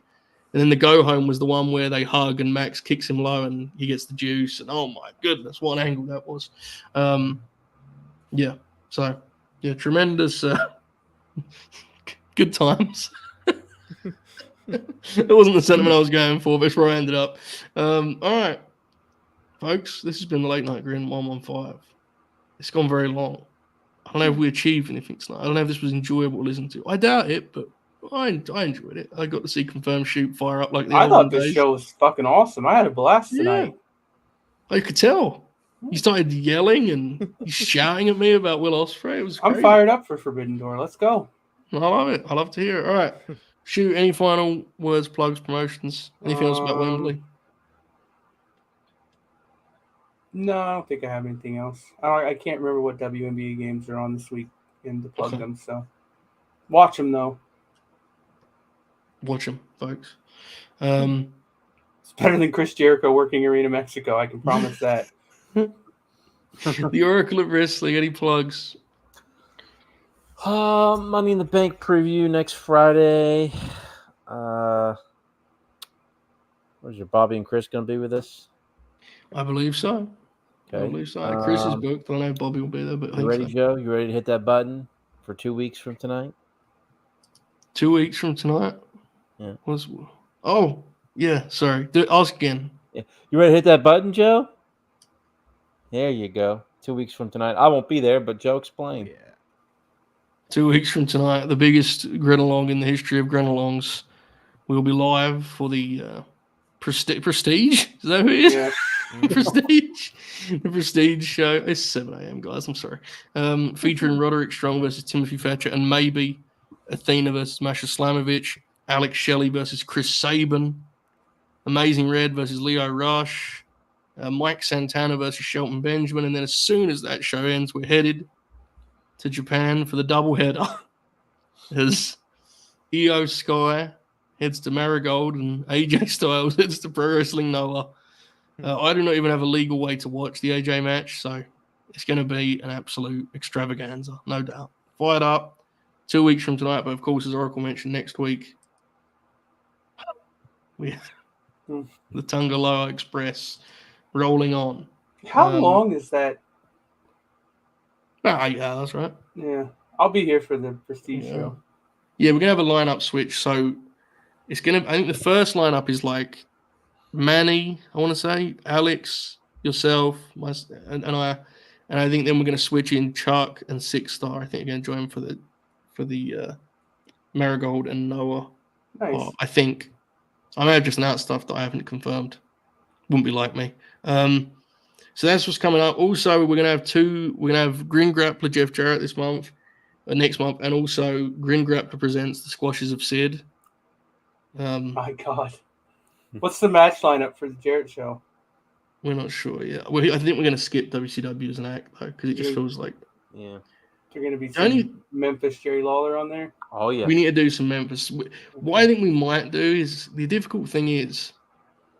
WWF is 2 acts in itself, really, but you can't do it like that, because he's just got too many years, hasn't he? You have to do TNA, don't you? You have to. It's his company, dude. So that's what's coming up. Fired up. Yes. Yeah, chat brings up a good point. Prayers to Chuck's dad. Yeah, absolutely. Hope they're doing well. Safe travels to Chuck, too. Big love for Chuck. She hosted Dynamite Review last night. Did a hell of a job. Shout out to her. She's never going to hear this, but we love you, Chuck. Novi, tell the people about your very popular YouTube channel that emphatically outdraws the Late Night Grin. Tell them about it. Very popular is generous, but I do make YouTube videos at just Noviak, and then I make tweets sometimes at it's Noviak, and I pretty much spend my entire week doing that. So, check those out. I have fun doing them, and I appreciate you guys having me on. This is my first ever pod ever.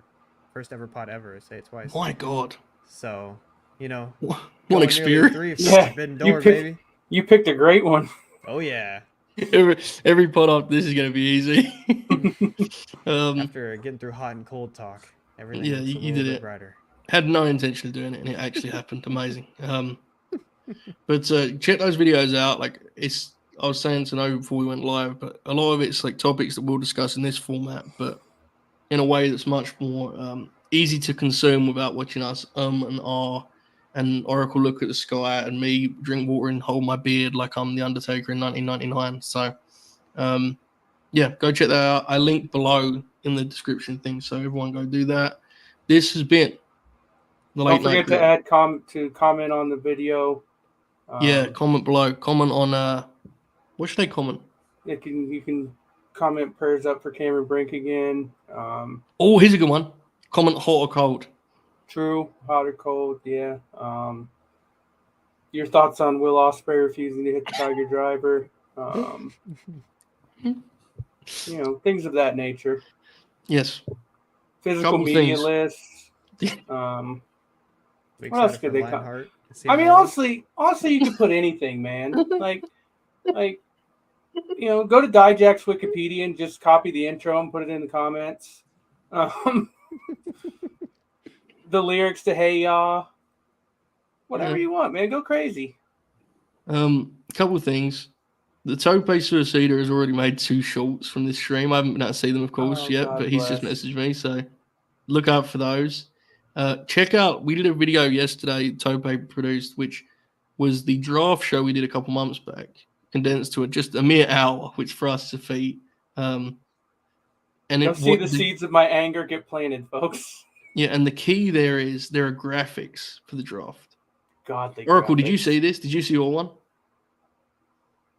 I saw it was posted. I haven't checked it out. You got to look at the graphics. I'll put on the screen quickly. It's fucking hilarious.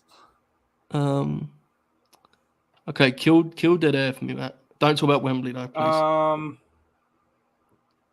Oracle, are you excited for the new college football game? Yes, I am. My brother Dustin was like, "Man, we got to get this and play it." And I was like, "Yeah."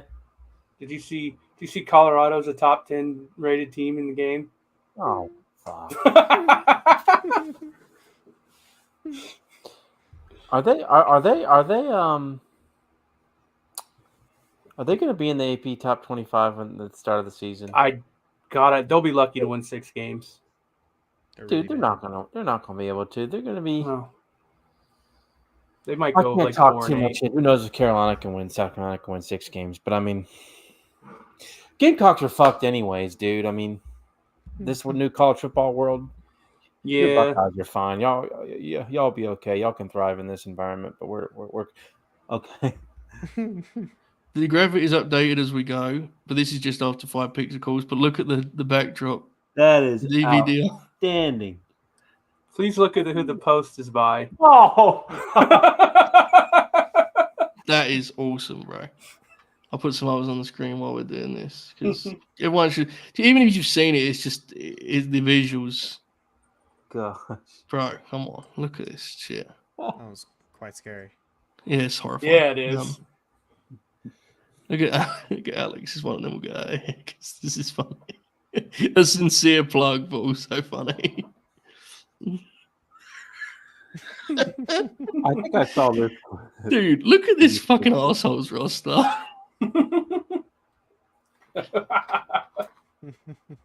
What an absolute just buffoon. God, I love him. Fucking Shane sitting there in the middle. Shane. Fuck. All right. So yeah, look for that. Also, I have an announcement here at 2050. Even though July is going to be a quiet month for me, there will be a special on Tuesday as Coach Holbert is going to break down Daniel Garcia's route to victory against Will Ospreay. God, Hell that yeah. rules. The betting odds aren't in our favor, but I have yellow legal pads and diagrams and such. So stay tuned. This Tuesday, Coach Holbert picks up the playbook. So that will be coming to Late Night Grin. Otherwise, next week is that, and it's the flagship, which, as Oracle has mentioned and we've shown a million times, is the Money in the Bank preview. There may be a review of the show, but probably not, because I mean, look at the state of us after this. I mean, really, just it is what it is, right? We'll get good at those eventually, but this is not the time right now, unfortunately. So, all right, here's a picture of me as a young man. Here's a picture of Shane Douglas as an old man. This has been the Late Night Grin. Leave those comments, like this video, subscribe, hit the bell, make sure it doesn't. Make sure you let us ring the bell. Right? Is that what we're doing? Yeah. No, but that sounds right. Right? Ring the bell. Click the bell. Like Remember to ring the watch. bell. Yeah, ring it. Ring the bell. Remember to watch your wrestling. Copyright All Elite Wrestling 2023. I think it was 23, maybe 22. Bobby says to smash that like button. Hi, Bobby. Get your workbook done. All right. That's a real thing that only me and him and JJ will get. Listen to Bobby. Do the comments when it starts. Have a great night. Enjoy this outro. Goodbye.